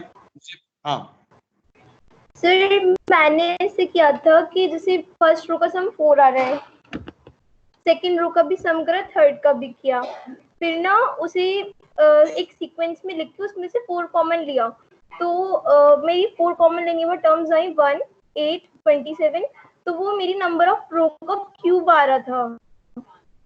अच्छा ठीक है, फिर उसके बाद तो सर जो लास्ट रो होगी वो मेरी 4 तो है ही आगे और n का क्यूब होगा, तो आंसर 4n क्यूब। नहीं हमें बेटा हमें, अच्छा आपने जो सबका सम लिया, नहीं आपको सम किसका चाहिए, लास्ट रो का सम चाहिए ना, यस सर। तो आपके रो वाइज सम उसके साथ मैच कर रहे हैं। यस सर, मतलब जैसे फर्स्ट रो, एक मिनट सर मैं सॉल्यूशन निकाल लेती हूँ उसका जहाँ पे मैंने हाँ किया आप है। इसका सोल्यूशन लिख के मुझे भेज देना, कोई प्रॉब्लम नहीं है, आप इसका सोल्यूशन लिख के मुझे व्हाट्सएप कर देना, यहाँ ग्रुप में डाल देना, ठीक है। अच्छा ओके अभी सर। जो मैंने बताया वो सबको समझ आ गया हो, लिखो ऑल क्लियर लिखो जिसको भी समझ आ गया हो। मैंने तो लेवल 1 एपी से किया क्योंकि मुझे वो स्ट्राइक नहीं किया जो बच्चों को स्ट्राइक कर रहा है। अब जैसे खुशी को और उमंग को भी शायद ये स्ट्राइक किया, उन्होंने इसी तरीके से किया है कि फर्स्ट और लास्ट का सम देखा है, फर्स्ट और लास्ट का उन्होंने सम देखा, उससे उनको पता चल गया फर्स्ट और लास्ट का सम आ रहा है, तो लास्ट रो में फर्स्ट और लास्ट का सम 4n स्क्वायर होगा, ठीक है। फिर उन्होंने sum of and 2n terms का फॉर्मूला लगा दिया, ठीक है। तो we are done with question number 50, हमारे कुछ 11 के आसपास क्वेश्चंस बचे हुए हैं, these we will take in some other class, ठीक है। अभी आप सबको क्या करना है, जो पुराने बच्चे हैं जिन्होंने ऑलरेडी लेक्चर्स वगैरह अटेंड किए हुए हैं, they should continue with their sequence and series assignment. जो नए बच्चे हैं उनको बेसिक मैथ्स का 1, 2, 3 करना है और साथ में आपको सीक्वेंस सीरीज भी करना है, उनको थोड़ा ज्यादा काम करना पड़ेगा, ठीक है। तो अब हम मंडे को मिलेंगे, मंडे तक मैं चाहता हूं कि आप लोग थोड़ा बहुत होमवर्क कर लें ताकि हमें क्लास में मजा आए और हम आगे बढ़ेंगे, ठीक है। चलो thank you so much for joining in, आज के लिए इतना ही करते हैं, जय हनुमान जी करके आप एग्जिट करते रहें।